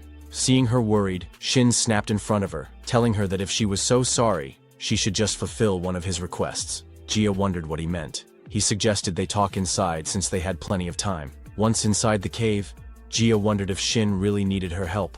While she had been an A-rank hunter, she didn't have much experience in dungeons and couldn't even fully understand what he was trying to say. She realized it was about an elite monster. Shin replied, reminding her that she had mentioned earlier it was her first time in a training gate, so it made sense she wouldn't know. The formation wasn't widely known. There wasn't just a boss monster in the dungeon. There was also a monster ranked below the boss, known as an elite. The cave was the habitat of this elite monster. Up until then, Shin had been refused by others and couldn't even fight it. Jia was the first person to accept him as a supporter into her party. Seeing her reaction, Shin wondered if his request had been too awkward. Jia agreed to help if he was fine with it. She thought it was the right thing to do, especially since he had helped her escape from a dangerous situation. She understood how painful it was to be unable to join a party and wanted to repay him for that. As Jia was thinking about helping Shin, the mana detection machine suddenly beeped. The elite monster had arrived. Jia quickly told Shin to get back. She reasoned that even though it was an elite monster, it was still from a D-ranked dungeon, so if she could just land one hit, they would be able to take it down. Jia fired an arrow at the elite, but the monster blocked it with its weapon. She was shocked. How had it blocked her shot? She had mistaken the situation and realized she needed to attack with all her power. The monster rushed toward her, but Jia froze in that moment. Shin pulled her back, causing them both to fall, and the monster's attack missed. Jia was worried about Shin's safety. Her mind flashed to the past where others had once criticized her. A girl had rudely confronted Jia, saying she couldn't even shoot arrows properly. She blamed Jia for nearly causing her death and demanded compensation. Jia tried to apologize, but the girl didn't want to hear it. The girl interrupted, saying Jia's apologies were pointless and just excuses. She claimed that just because Jia had been appraised as an A rank didn't mean the world owed her anything. Then, she told Jia to wait and promised to show her who she was really talking to. Now Jia, searching for another party after being expelled, had been rejected by multiple groups, even though she was an A-rank hunter. They were gossiping about Jia, calling her a failed A-rank hunter. One person mentioned that she had almost killed her party members in a dungeon. Another said they heard that Jia couldn't even kill a weak monster, which was why she was being rejected from even D-ranked parties. They wondered what had happened to her talent, questioning if she was going to be like this forever. Jia stopped listening, feeling the weight of their words. Birds, she thought to herself. Maybe she should just quit being a hunter after all. Because of her, even Shin was getting caught up in trouble. The elite monster wasn't attacking her directly. Instead, it sent its sword to block her attacks, telling her that fighting wasn't really its thing. Jia was surprised to see Shin stepping in. He calmly told her that he knew it wouldn't make sense, but asked her to listen carefully. If she could calm down and follow his instructions, they would win. He thought to himself that he had set the stage, and in such an urgent situation, there was no problem activating it. All he needed to do now was buy some time. He told Jia to look carefully at the monster, and if she did, she would be able to see something. Then, she needed to fire at that spot with all her power. Jia stood up, sensing something shift. It felt as though every fiber of her being was bristling. It was uncomfortable, but she pushed through, getting into position to attack. She could now clearly see where to strike. She knew this was her one chance and decided to put everything into a single arrow. With determination, she fired at the elite monster. Shin watched as the arrow hit, and the monster was blasted away. He realized it had worked. The conditions had been met. It seemed like it activated for no reason, but he knew it was all worth it. There was a huge hole in the monster's chest, and it finally collapsed. Shin mentioned that it would feel unfamiliar, and the sensation she was experiencing seemed to intensify throughout her body. The method he used was a bit extreme, but to awaken her, he had to trigger that feeling. Gia couldn't help but wonder who he really was, and why it felt like he had predicted everything that happened. She started questioning what awakening truly meant. He told her not to rush, assuring her they had plenty of time, but she insisted, demanding he stop changing the subject and just give her a straight answer. Just as she was about to say more, she fainted. Shin carried her on his back, commenting that making allies was tough, but at least he had managed to sort out that one thing. They made their way out of the cave, and when she came to, she told him she didn't understand why she had acted that way. It felt like she hadn't even been herself, and she couldn't believe she'd been so rude to someone who had saved her twice. She apologized for doubting him and for fainting. He reassured her that it was fine. No one was hurt. All the monsters were defeated, and she just needed to pull herself together. But tears welled in her eyes as she agreed. He then asked if she could hand him the necklace he had given her earlier, before they entered the cave. She stood up to give it to him, and when he saw its color had changed, he realized she had used it. He reminded her that it was the myqx sensation, something they could only obtain in an A-ranked dungeon like Harpy's Refuge. The ability of that item was to enhance the senses when specific conditions were met. The ability would activate automatically, rapidly heightening the user's senses beyond normal human limits, allowing them to tap into transcendental perception. The tricky part, however, was meeting those conditions. The user's emotions had to be pushed to the extreme, and for someone with Gia's personality, the most effective trigger was extreme fear. He explained that he had deliberately created a situation where she would feel terrified. It was going to be tough, but as long as he succeeded, he would be able to awaken her, even at a cost. There were very few items like that on the market, and he had given up on using them. But to think that Tahin could acquire one in less than 2 days, that was only possible because Shin had made everything fall into place so easily. However, he knew this was just the beginning. Gia had only experienced the awakening through the item.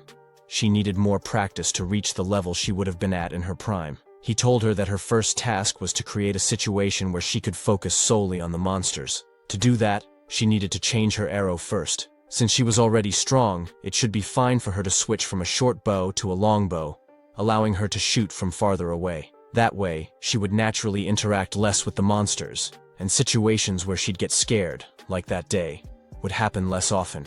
There were a few other things she needed to work on as well. She thanked him for all the advice, leaving him slightly confused by her words. She explained that she was grateful for everything, even the pendant. She had thought she was going to die without being able to do anything, but when she held that pendant, she felt something shift. It was like everything around her stopped, and she sensed a strange connection. She could see clearly where to aim, as if a target had been engraved onto the monster. To be honest, even though she was an A rank in name, she didn't feel any better than a D rank in terms of personality and skills. No matter how hard she tried to change, she only grew more disappointed in herself. But lately, it felt like she had grown so much in such a short time, just by knowing him.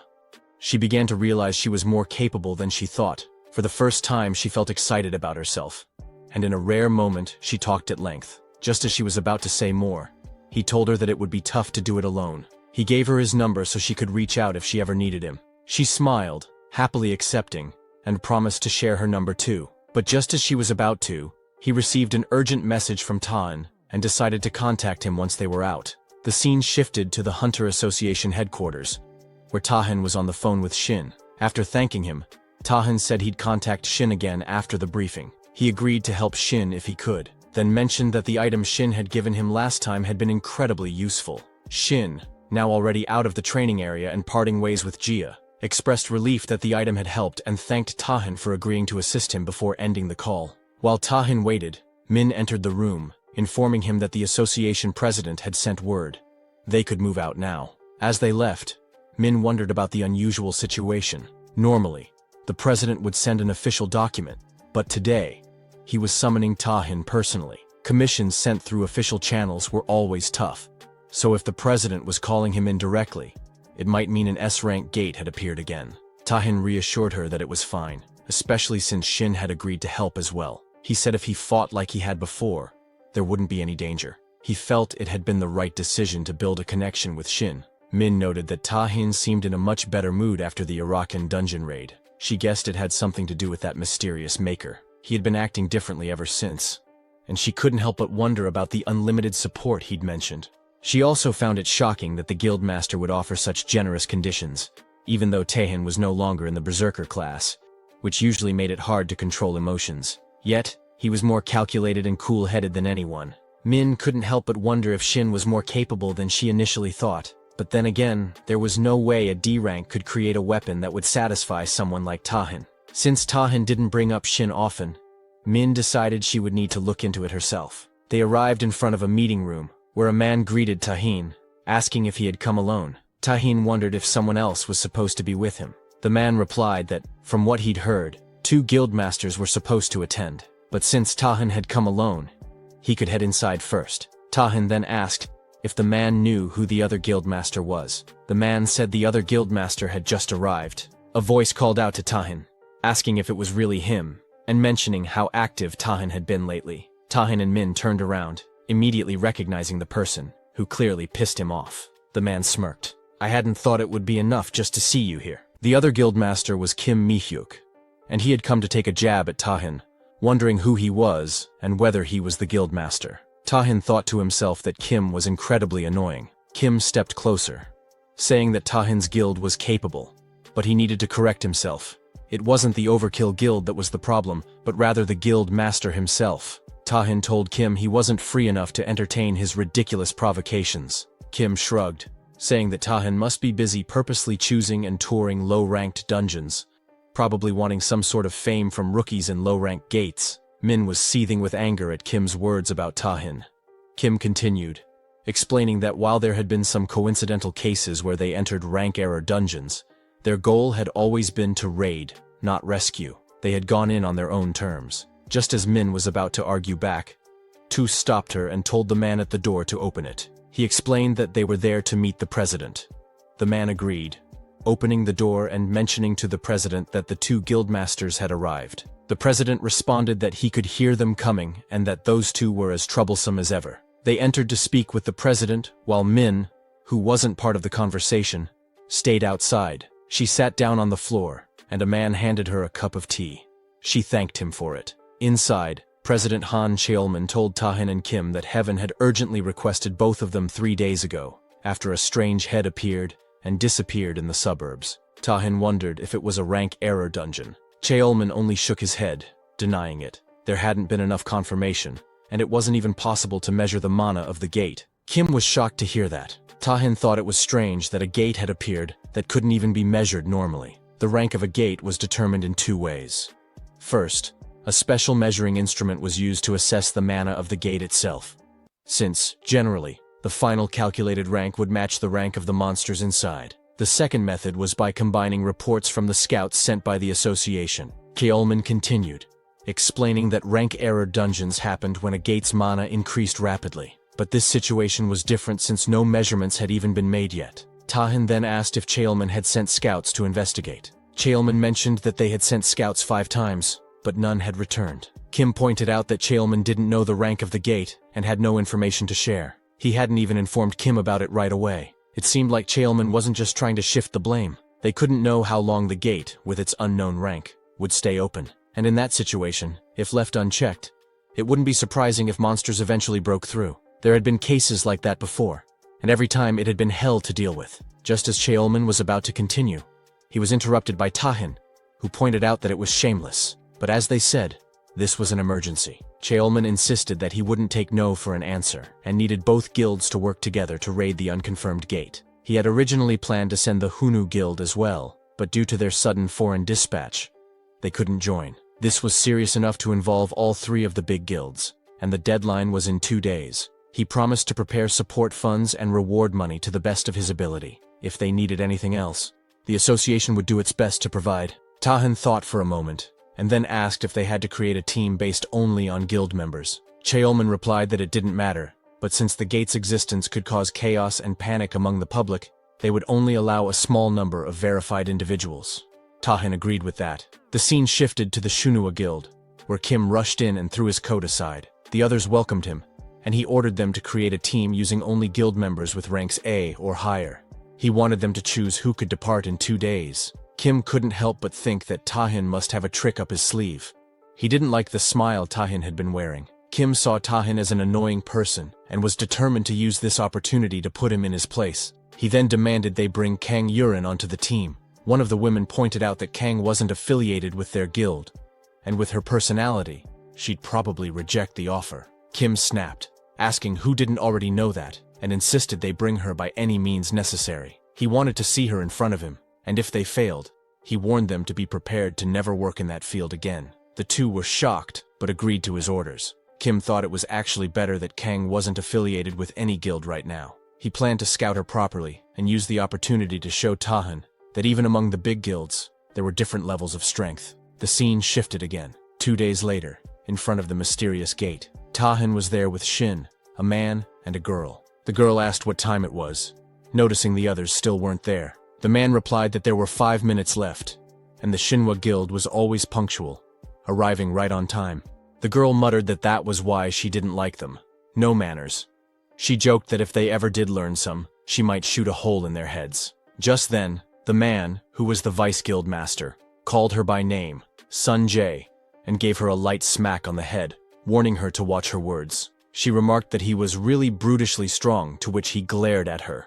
Without warning, he started chasing her, and she quickly ran off. Shin told Tahin that his guild members really had a great relationship. Tahin replied that even though they might look like that, they were incredibly reliable during battle. He then thanked Shin again for coming, admitting he'd thought Shin would turn him down. Shin explained that he'd already mentioned using the item Tahin gave him, so he felt honored to help. He also pointed out another reason. 5 days ago, a system window had appeared with a hidden quest that only a small number of players received. The selection for the quest hadn't even started yet, but he was already chosen.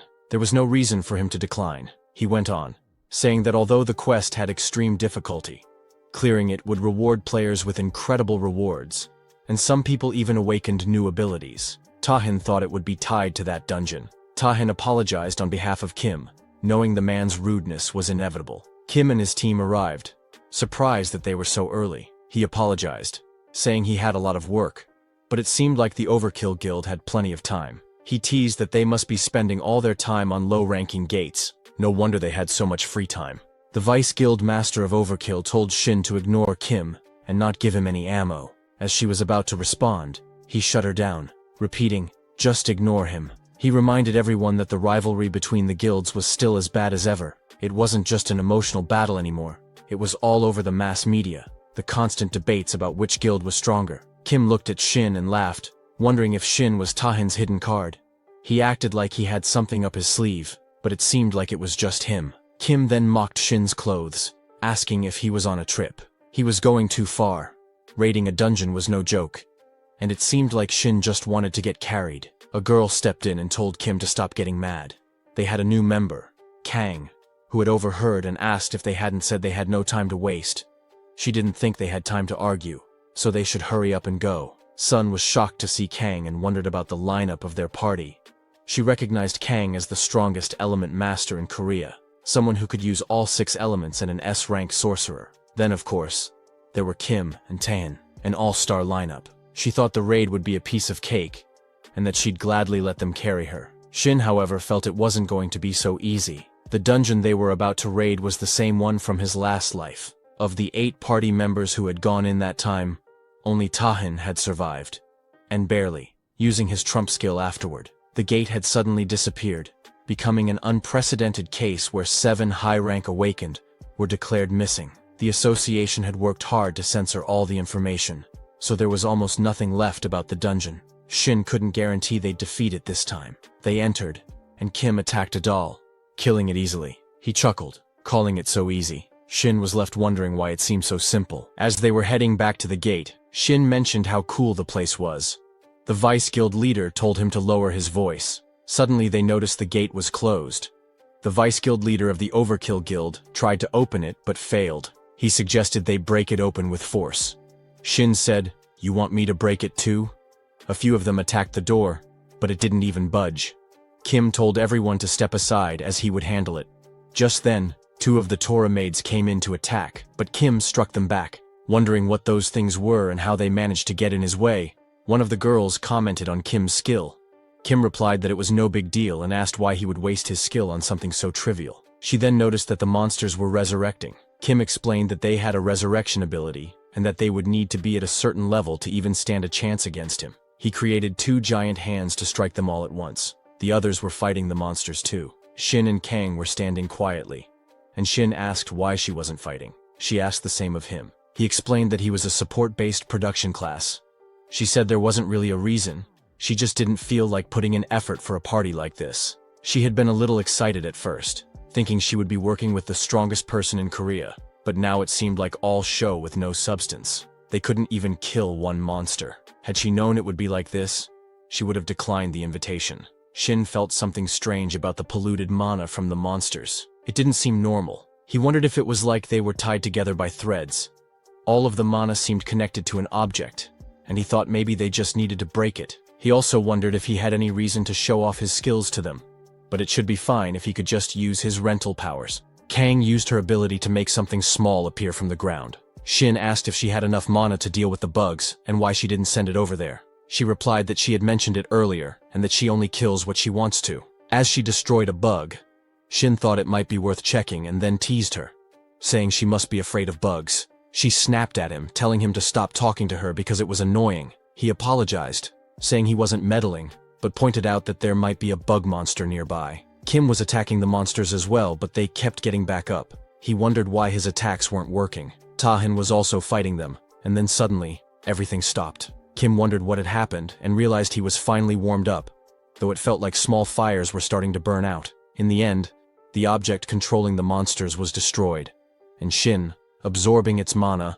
realized it was the source of the resurrection ability. If he hadn't been able to see the polluted mana, he wouldn't have been able to figure it out. Shin wondered if this was the reason they had failed to raid it in his last life. Tahin told the Vice Guild Master that the lobby was basically empty, and they didn't know for sure what was going on, so they should research the entire first floor. The Vice Guild Master agreed, saying he would take the lead and everyone should follow him. They rushed ahead and ran into a group of the same monsters. Kim shoved the Vice Guild Master aside, saying he would go first. He attacked the monsters, and Sung wondered if the mana they were gathering was coming from the object inside itself. Shin pointed to his spot and told her to shoot there. She got confused, asking if that would break the controller. Shin told the others what was happening, and in a second the situation was cleared. There wasn't much to it. Shin thought to himself how quickly they had cleared the first floor, moving through the rooms so fast. Then they reached the stairs, and Taehin said that since they had finished the first floor, it was time to head to the second one. Kim called him a bastard, and told him not to act like a leader since he already knew what was going on. Taehin told his people to follow him, but as they walked, Kim thought Taehin was ignoring them. He was determined to crush Taehin's pride too. Suddenly, Kim felt pain and realized he had pushed himself too hard just fighting. He then said they should go, and the girls suggested they go together. Shin felt something was bothering him from Taehin's words. Nothing seemed wrong, but he needed to check the room himself. So he entered alone and saw some man ahead of him on the second floor. They were attacked with strong power, and Kim said he didn't have time to use his skills. The others were surrounded, and were doing their best to protect themselves. Taehin asked if everyone was fine, and thought of the invisible monster, sensing it was of a high rank. The Vice Guild Master said he was fine, and Sung added that she was okay too, but she couldn't see Shin. Taehin was shocked to hear this. As he looked around, he realized he hadn't noticed Shin and wondered what had happened to him. He called out Shin's name loudly. Meanwhile, Shin, still in that strange room alone, thought the battle outside was going badly. He had finished absorbing the mana and knew he needed to rejoin the group quickly. But as he turned, the door was already closed, and he wondered if there were any enemies inside.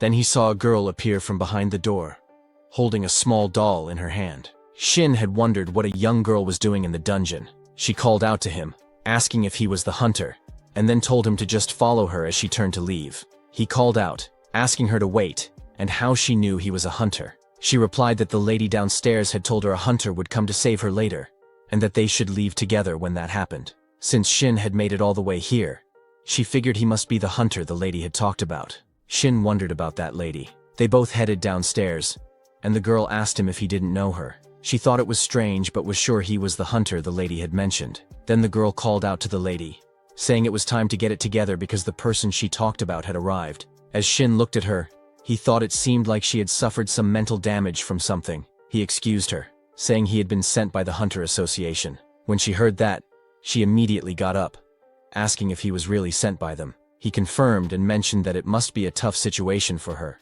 but he wanted to understand what happened. She got on her knees, visibly relieved, and thanked him. She then explained that she was the 4th scout sent into the dungeon. Since the first 3 scouts didn't return, she was ordered to investigate and search for them. However, as soon as she entered the dungeon, dolls from all directions started charging at her. She was taken aback and tried to leave through the gate, but for some reason, the door was closed, and the wooden top was blocked, trapping her inside. Shin thought they were in the same situation and asked if she knew what had happened to the other scouts. She nodded and explained that she had called out their names to check from the entrance, but something felt off. They seemed unconscious. Suddenly, the others tried to attack her, so she ran and ended up meeting the girl who had helped her a lot. She said the lady had played with her too much. Shin asked for the girl's name, and she replied that she was Elizabeth, but preferred to be called Beth. He suggested they leave together for now since staying there alone would be dangerous. She replied that the outside was even more dangerous on the 2nd floor.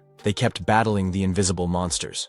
Shin felt the enemy's stealth was slowly wearing off and wondered if they were human-type monsters. Just then, a card fell, and Shin noticed the face on it. It was similar to the one on the missing scout poster he had received from the association president. Sung also mentioned that the enemy's faces seemed familiar. When Shin saw the card, he told everyone not to attack. Those were the missing scouts. He thought that stealth was a skill that couldn't be used again for a few minutes after its duration ended, and it carried the risk of greatly reducing movement speed. Right now, it would be difficult to knock them out easily. Suddenly, he heard Kim shouting excitedly, thinking the monsters were finally learning how to use stealth. But then he realized they were just the scouts, as their speed slowed down. Kim said he would kill them with one punch. He attacked, and Sung even shot at him, aiming for his nose. This only made Kim angrier. Kim had gone insane, pointing out that those weren't monsters but people they needed to save. There might be a way to bring them back to normal. Kim wondered what that way was, but as he felt the killing intent from the others, he realized there were only 2 choices: kill or be killed. No matter who it was, anyone showing hostility toward him would die, and these scouts were no exception. The unconscious scouts got up to attack Kim, and he warned Sung that if she tried to block him again, she would be the first to die. Sung, furious at his words, was about to act when Shin stepped in between them, telling Kim to stop and hoping he would listen.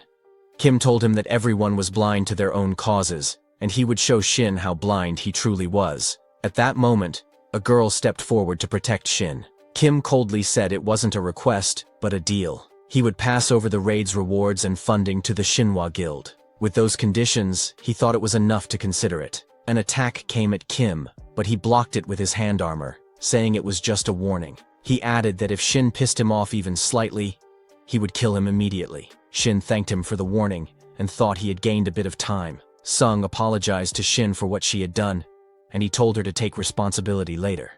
For now, they needed to focus on the current situation and figure out how to save the others. Meanwhile, Beth asked Shin if he had seen the dolls outside as well. Some of them were extremely scary, and she didn't know exactly how, but they were all wrapped up in purple threads. The dolls wouldn't die unless those threads were removed. They would just keep attacking endlessly. The threads were so sturdy that it was hard to break them. She asked if he also thought it was scary. Shin then asked if the dolls would return to their normal form once the threads were removed, and if it was possible to turn his colleagues back to normal. Beth replied that she had heard they needed to stop the device attached to the dolls' bodies once the threads were gone, but if they tried to forcefully remove the threads, the body would collapse. She wasn't sure if that would help though. Shin thought it was a tough question, but she had answered it so friendly and clearly that he was reminded of another question. On the 2nd floor, they realized that 30 seconds after stealth was released, they would all be dead. Sunan worried and asked Kang if she could help by blocking their movements with ice or something. Kang warned her not to cross the line, as the situation was already frustrating her. The countdown continued, and then Kim used his power, getting riled up. He jumped to strike, but was stopped and realized his skill had been nullified. The pain from earlier was starting to return. Someone told Shin that he had stopped his abilities at the perfect time. Shin, with Beth, said they were almost unable to save them, so it was time to leave it to him from now on. Tahin asked where Shin had gone so suddenly. Shin replied that he needed to check something, but it wasn't a big deal, so there was no need to worry. Tahin said it was a relief that nothing had happened, but since they were in a dungeon, he asked Shin not to do anything unexpected. They looked back, and Shin told Tahin that the scouts were starting to use stealth again. Tahin moved ahead, telling Shin to stay back. The enemies passed by them, and Tahin realized they were targeting Shin, so he warned him to be careful. Shin thought that it was thanks to the polluted mana threads that he could see their shapes. Tahin blocked an attack to protect Shin. Shin said he could see the weak points on the dolls and would mark them, targeting precisely to avoid damaging the main body. Tahin agreed, wondering if Shin was talking about those blue shards. As Shin pointed out the targets, Tahin attacked and successfully took one down. He fought at work and realized they could really target them like that. Shin mentioned that the circular device in the center was the weak point and told Tahin to aim there. As they attacked, the dolls began to break down. Tahin wondered why they were suddenly breaking now when they hadn't earlier. After defeating them, Tahin asked Shin if he had found anything on the first floor when he checked earlier. Shin explained that there wasn't anything special, but he had been investigating the dungeon on his own when he happened to meet a surviving scout. The scout's condition wasn't great, so she hadn't come up with them, but Shin was able to hear about the situation from her, and also discovered the scout's weak point. Tahin then asked about the child. Shin mentioned that Beth had helped him find the scout, and it seemed her parents were trapped in the dungeon. When Kim looked at Beth, he said something seemed suspicious. Shin asked him what exactly seemed suspicious. Kim wondered if he had said something wrong and logically questioned how there could be a normal girl involved. The gate was a closely guarded secret, and although it might seem like it had been neglected, the association had been monitoring it every second. There was no way anyone could have gotten in. Tahin mentioned he understood Kim's thoughts, but it wasn't wise to jump to conclusions so quickly. Kim snapped, saying they were just fixated on finding faults in what he said. He added that they would have kept wandering around because he had been taking it easy on them. Kim wondered if he should just kill all the guild members while he had the chance. Tahin told Kim he wasn't one for pointless fights, but he felt it was necessary to give Kim a lesson in maintaining harmony during raids. Their eyes all turned a violet hue, and Sung said Kim was acting like he was above them, so it was time to set things straight using this opportunity. The girl on Kim's side wondered why Sung was acting like he was above them. Instead of saying useless things, why didn't she stop Tahin? What would she do if Tahin ended up getting killed? Shin wondered who the girl thought was going to die, and if she really believed Tahin would lose. The girl agreed, saying it would be Tahin, and told Sung to hurry and stop him. Kim was getting angry, wondering if Sung could even carry her guildmaster out of there once he was unconscious. Tahin was also getting furious. Both of them were charged up with their powers, challenging each other. Shin felt something and wondered what was going on with the situation, and why their emotions were escalating. Beth had an aura around her and said all she did was push their emotions a little, but they were fighting like crazy, which was pathetic. She thanked Shin for helping her easily use the brainwashing skill on them and mentioned that she needed to get close without raising suspicion. Shin realized he had originally thought of her as a childlike monster. He wondered when he started seeing her as a normal child. Had he been brainwashed since the first time they met? He realized it was too late, and that he needed to stop it before everyone got brainwashed. As he tried to move forward, the threads held him back, and he became worried. It wasn't just him, everyone else seemed to be affected too. He wondered if this was how everyone was getting brainwashed, thinking that she would use the corrupted mana to manipulate not only the physical body but also the mind, and yet, he hadn't caught on to her lies. Suddenly, his passive skill, mana absorption, activated, and he realized she had chosen the wrong opponent as he absorbed their mana. Kim wondered what was happening. Beth realized that Shin knew how to absorb corrupted mana, and she found it amusing. Shin shouted at them, telling them that Beth was from the academy, and they needed to attack her. Beth called out to her parents and they both appeared. She told them that these people were bullying her and asked for punishment. Kim prepared to attack, saying he would kill them all in one blow. Beth told Shin it was time for him to show off. Kim launched an attack, causing damage to the area. Tahin asked him what he was doing. Kim was now under Beth's control, and the thread was working its way inside him. Beth was pleased with the results. Shin wondered if the corrupted mana he had sensed from Kim's hand earlier was because of this. Beth said that Lewis liked to hide behind those who were shy, so no one noticed. She found it fun that in this situation, they had to face their teammates as enemies. With their teammate now turned into a doll, she wondered what would happen next. Tahin got ready to attack Kim, saying he would quickly apprehend him, and asked the others to assist him. The others agreed. and just as they were about to move in, Kim created a barrier around himself. Shin wondered what it was. A girl explained that it was a skill Kim activated whenever he felt his life was in danger. The barrier was impenetrable and couldn't be interfered with for a set amount of time, and once it was active, it would stay up for several hours. Beth said that with one person already unable to fight, she only needed to deal with the three of them and end it quickly. Shin could tell just from the energy he felt from them that these dolls were different from the others he would encounter. Each one felt like a tough dungeon boss, and ignoring the two guards to pass through would be way too dangerous. It would be safer to face them head-on, even if it didn't feel great. It might just be a gut feeling, but something about them seemed off, like they weren't just typical control-type dolls. Tahan asked to take on the female doll while he would handle the male one. The plan was to focus their firepower on them and end things quickly. Sung was on board with this. As the male doll charged toward Tahan, Tahan was ready with his flare sword. Shin watched the boy working with an ice piece and some mana threads, wondering if it was a skill that could turn enemies into dolls and control them. Was there a bug in the system interfering with Kim's impenetrable shield?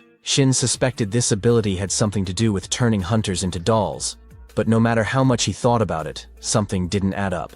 The transformation Kim had gone through had been instant, even after he absorbed all the polluted mana from everyone. So before he used his mana absorption, when everyone, himself included, was tied up in the polluted mana threads, Beth had the chance to turn them into dolls, but she didn't do it. While the other members were fighting, Shin kept thinking, if Beth was just playing with them, why would she reveal herself? Not only did she lead him to the Lost Scout, but she also taught him the weak points of those who had turned into dolls. After gaining his trust, she quickly showed her true colors, making everything meaningless. No matter how much he thought about it, something felt off. These weren't the actions of someone who enjoyed internal conflict. It was almost as if she was being forced to fight.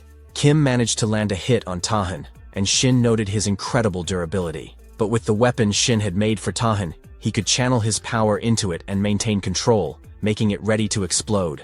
Shin kept thinking it was unfortunate, but at least they had the weapon for situations like this.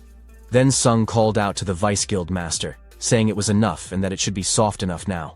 She fired an enhanced bullet, creating a massive hole in the chest of the doll, but it was still alive. Tahan, fighting Kim, realized things were trickier than he expected. What surprised him most was that there were no variables other than simple physical attacks. He found there was only one left to worry about. While he was concerned about mental-type attacks, he knew that as a berserker, he could resist them to some extent. He then told everyone to stay paired unless there were other orders. They needed to watch out for mental attacks and stay in their current positions. Beth called out to her parents, telling them that everyone had been destroyed. As Tahan rushed to attack her, she smirked and said it was perfect timing. Tahan landed a hit, causing her small doll to fall from her hand. Sung was pleased with Tahan's move and asked if everyone had seen it, reassuring them that their worries were for nothing. Ken commented that Beth had acted like something big was going to happen, but in the end, it was all so boring. Shin thought that it would be best if everything ended there, realizing his assumptions had been wrong. Tahan, however, looked at Beth's corpse and reflected that even if she was a monster, seeing the body of a young child wasn't a pleasant sight. Just as he was about to order a retreat, the four of them froze, not from magic or mental attacks, but because they felt something they would never experience before, an overwhelming presence. Shin immediately recognized it and muttered that, as expected, the hidden boss. The system screen displayed the main and additional goals, along with their rewards.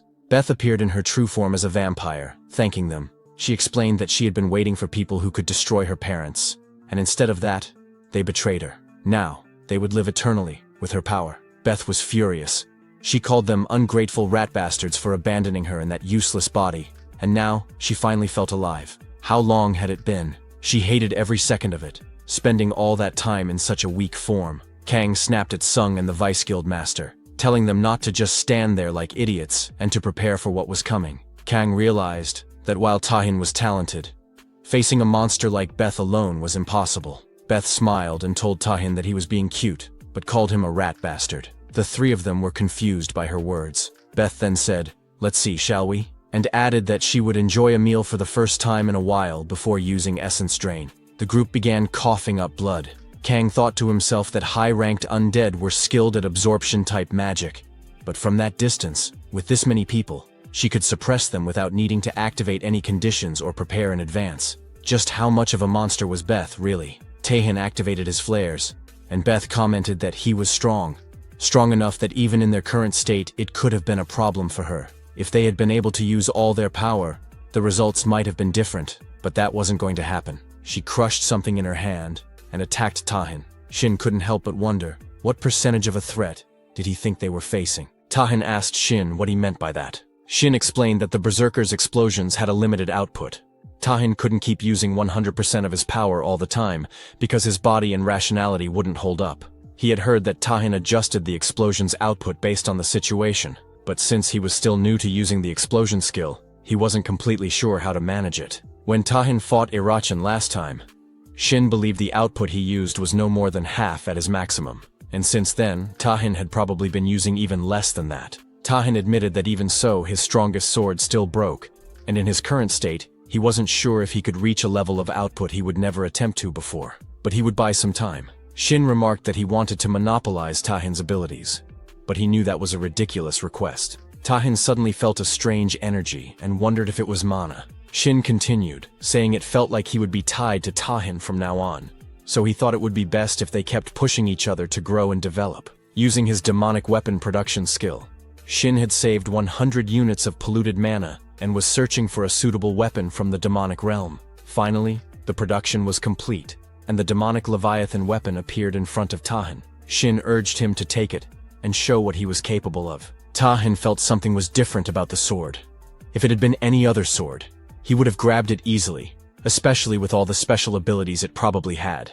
But this one felt strange, despite knowing that Shin had made it. Tahin gripped the sword tightly, feeling the power around it. You could tell it was infused with polluted mana, and based on the energy, it must have had a flame attribute ability. It seemed incredibly powerful. Beth commented on the polluted mana and the flame's energy, noting how strong it was. But unfortunately for them, she used blood magic to activate her bloodbath territory. As the blood began to seep onto Shin's shoes, he quickly realized it was a wide area skill, and wondered if the ability had an absorption and shutout effect. Beth mused that while the strength of the absorption wasn't as strong as earlier, it was still a versatile skill. She told Shin that his mana management and basic metabolism would slowly be paralyzed, and everything, down to his bones, muscles, nerves, and veins, would melt away over time. The pain wouldn't be as intense, but it would still take its toll. Tahin kept moving toward her, and Beth thought to herself that he was still moving perfectly fine even after activating his kill-off technique. But honestly,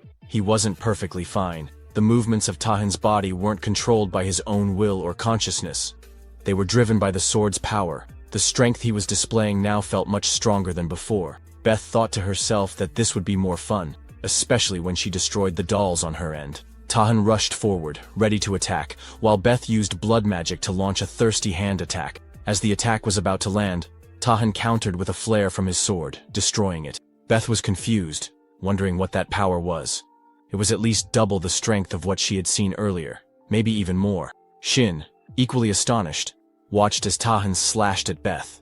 She spat out blood, realizing he had been holding back his output up until that point. The system screen then notified Shin that the main goal had been completed, and the raid was a success with the defeat of the hidden boss. Shin received a reward box, hoping it would contain an item to help with mana recovery or capacity. Then, the Leviathan's sword disappeared. Shin read the description and wondered about the search method.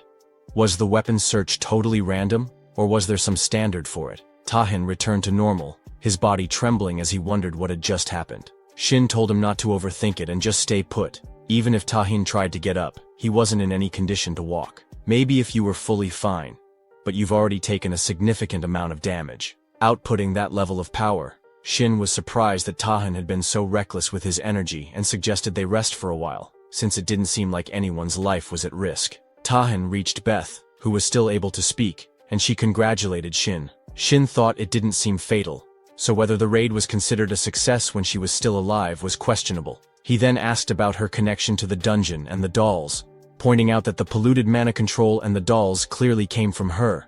Yet despite that, she didn't seem to have control over them. They moved to protect her as if she were their property. Beth agreed, explaining that the dolls had to protect her because she was their precious power source, the one who helped maintain them. She then shared a story from long ago, saying that on a whim, she had indulged the dolls in a way she normally wouldn't have. She had saved the life of a wraith that was about to fall into the water, which would have been an odd story if it had ended there. But the dolls, being a bit strange themselves, couldn't just let their savior go. They invited her to stay with them. It was the first time a human had done something like that, and she ended up trapped in that situation. Beth wasn't sure when the turning point had come, but when she regained her senses, she realized she wasn't a guest anymore. She was a family member. For a short time she had been so happy, but eventually, she realized the truth. They hadn't accepted her as a family member out of kindness. It was her fault for getting trapped like a doll and giving them the chance to betray and control her in the first place. That was evidence that she had become emotionally soft and weak, which was exactly how they had trapped her in that girl's body, sealing most of her ability, so she could only supply the necessary polluted mana to protect them. Shin wondered, protect them from what? Beth replied that she wasn't sure, but she asked if he had looked outside since entering the estate. The view was fascinating, an endlessly stretching, vast desert. No matter which direction he went, there wouldn't be an end. It wasn't a natural desert, but a barrier in artificial space, created to protect the estate. She believed her mother had used her power to create it, to protect them from the monsters across the fissure. Judging from Shin's reaction, she guessed that his world had a fissure as well, and that's how he ended up here. She felt like their worlds had gone through similar things. Fissures appearing in the sky, humans awakening to mana, and one by one the gates opening, and from those gates came monsters, much worse than a vampire like her. Shin approached her and asked how her world had handled the calamity caused by the gates, and how many years had passed since the first fissure. She replied that the calamity was inevitable. Unfortunately, she didn't witness it firsthand. After being trapped in that body, she spent dark years unable to move. During that time, her world fell, and the estate became isolated. She had only recently regained the ability to move, and since that moment, the system window had appeared before her eyes. Shin understood that she was referring to the system window, and realized she was a player too. Noticing the confusion on his face, Beth acknowledged that he probably had a lot of questions. She apologized, admitting that she didn't think she would be able to answer them all.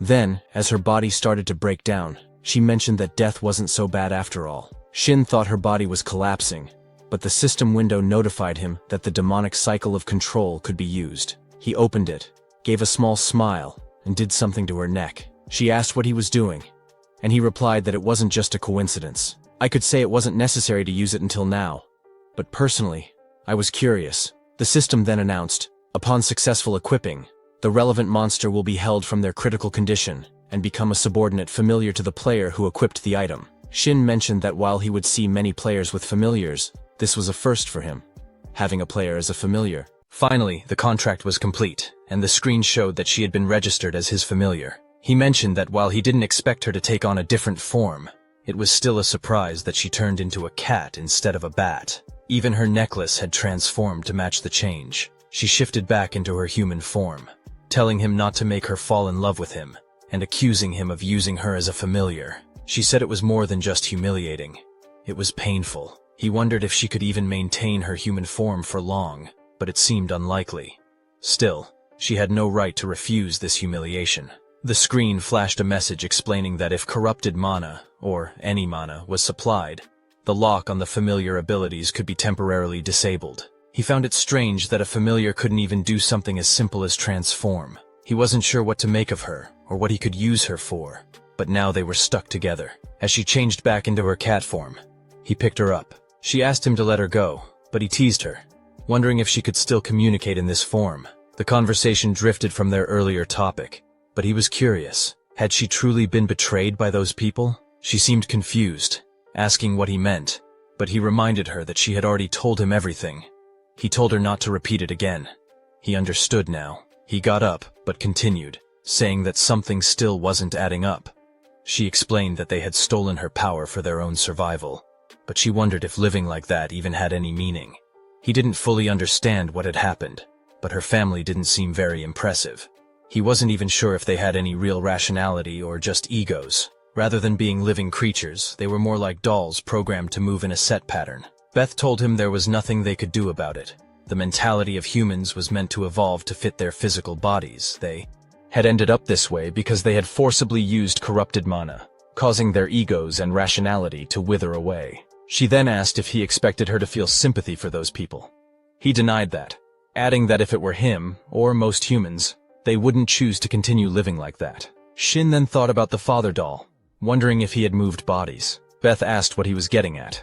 If it weren't him, she said, he wouldn't have chosen to continue a life like that. So what was the point of saying something like that? Shin used his power to create a purple orb, calling Beth to him.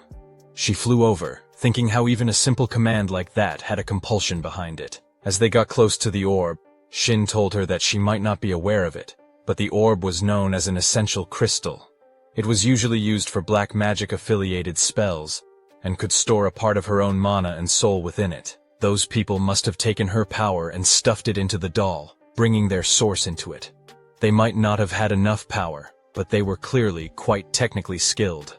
Beth wondered what he meant, and he asked if there wasn't another way. They then appeared in the house where the family was talking around the dining table. The lady said she had seen thousands of different visions over the past few days, but the results were always the same. The conclusion was that something was happening between two different worlds. In the last few years, that frequency would continue to increase uncontrollably. Even if they postponed it as long as they could, it would be too late to properly prepare for what was coming.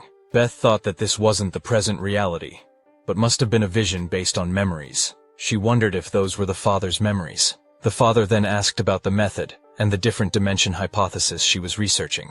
He said if that was the case, at least their family might survive. The mother mentioned that if they received Beth's help, they could at least separate the land around their estate, but the real problems would come after that. If their world collapsed, the estate would be trapped in the space between two dimensions, floating aimlessly until someone from another world discovered them. It could take hundreds or even thousands of years, and in the meantime, it would just be waiting for a slow death. The father was clearly worried, and the boy was adamantly refusing to use Beth. The mother wondered what he was talking about. He mentioned that, as she had said, they could only survive for a few more years, but Beth was different from them. Couldn't they at least save her? The reason their family was still alive was all thanks to her actions on that day. If it was a fate they couldn't escape, he thought at least one member of their family should survive. But there was no way she would cooperate with them. They had all tied her with a thread. She was wondering why they had done that to her when she had trusted them all. They felt deeply sorry for her, and summoned crystals into their hands. The boy spoke up, wondering if, after transferring their consciousness into the doll's body, it would still retain their human minds. The father replied that yes, it would. For a while, maybe even a few decades or 100 years, but eventually, their human consciousness would slowly fade away. After about 200 years, they probably wouldn't even remember who they were.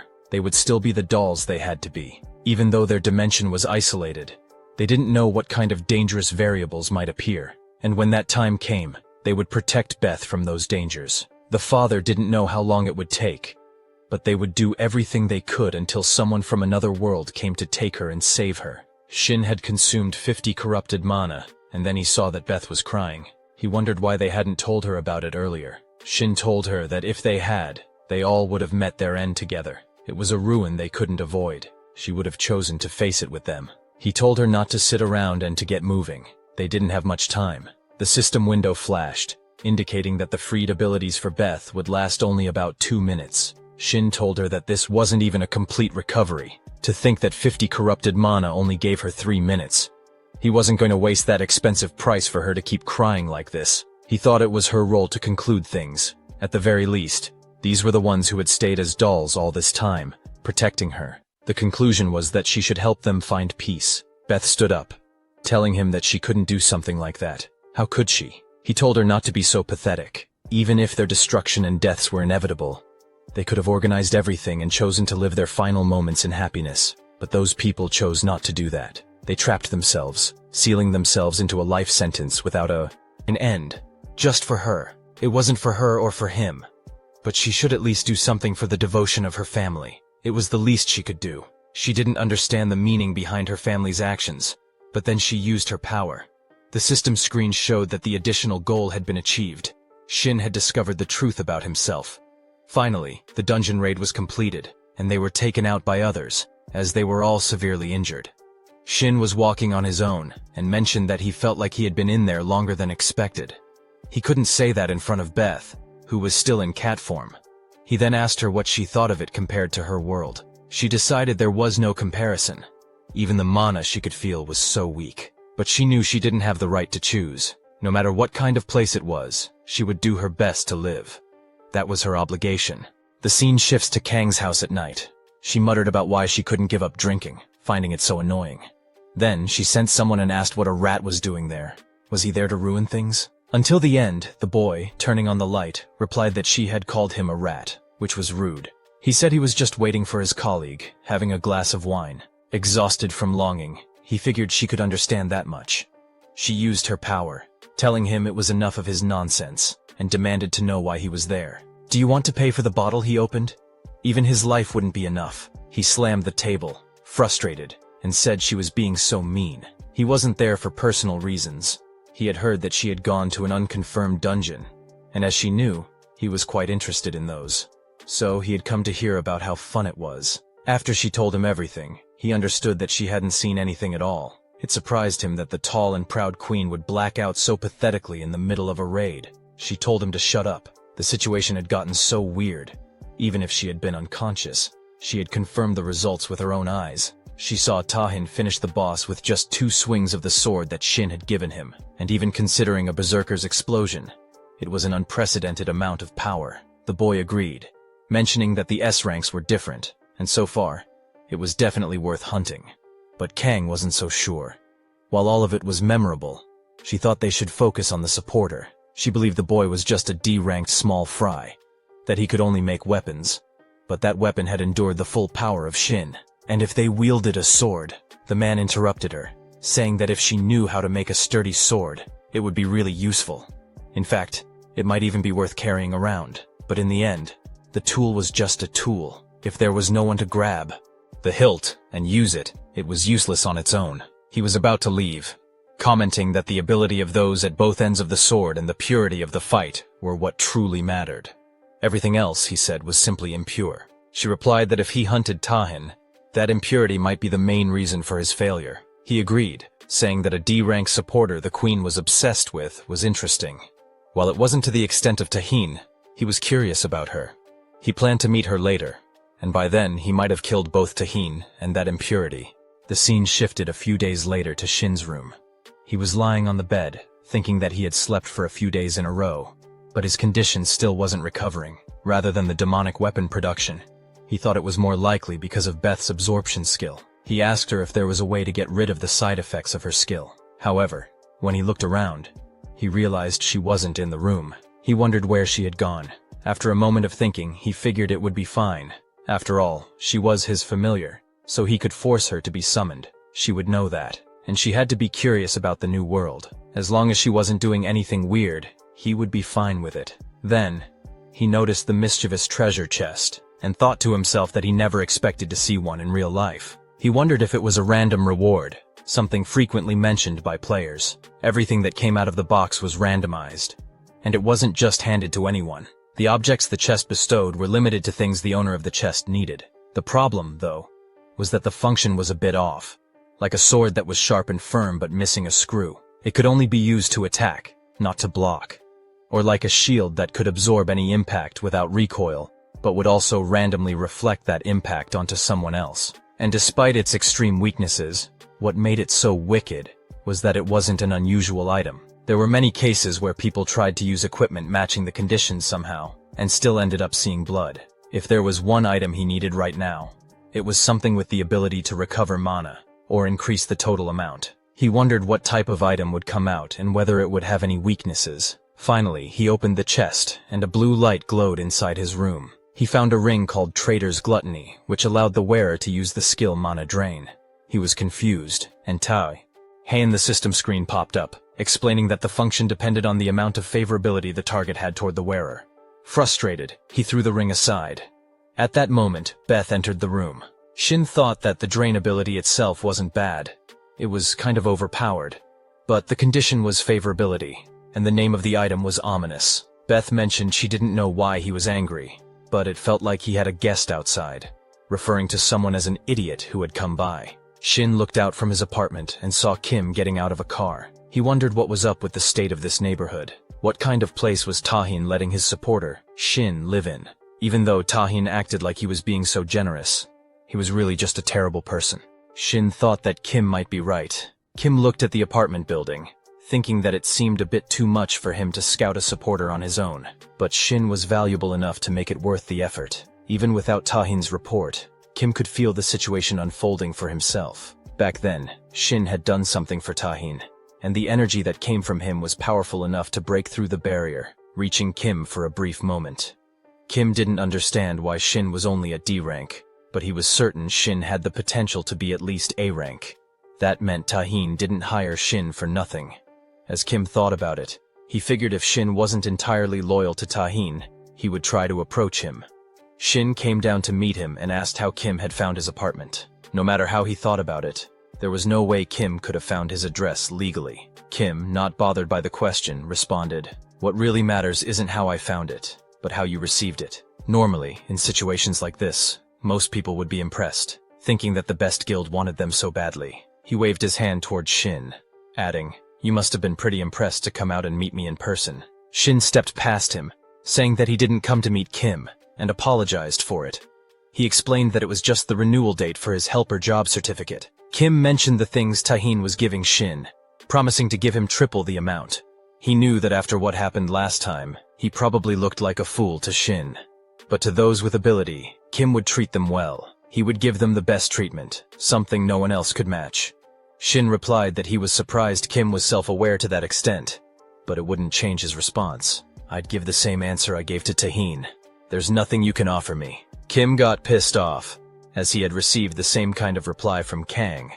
He asked if she thought he and his guild were idiots. Angered, he clenched his fists and said that he would show both Shin and Kang what he could offer. He would make it so they would both end up begging him for the job.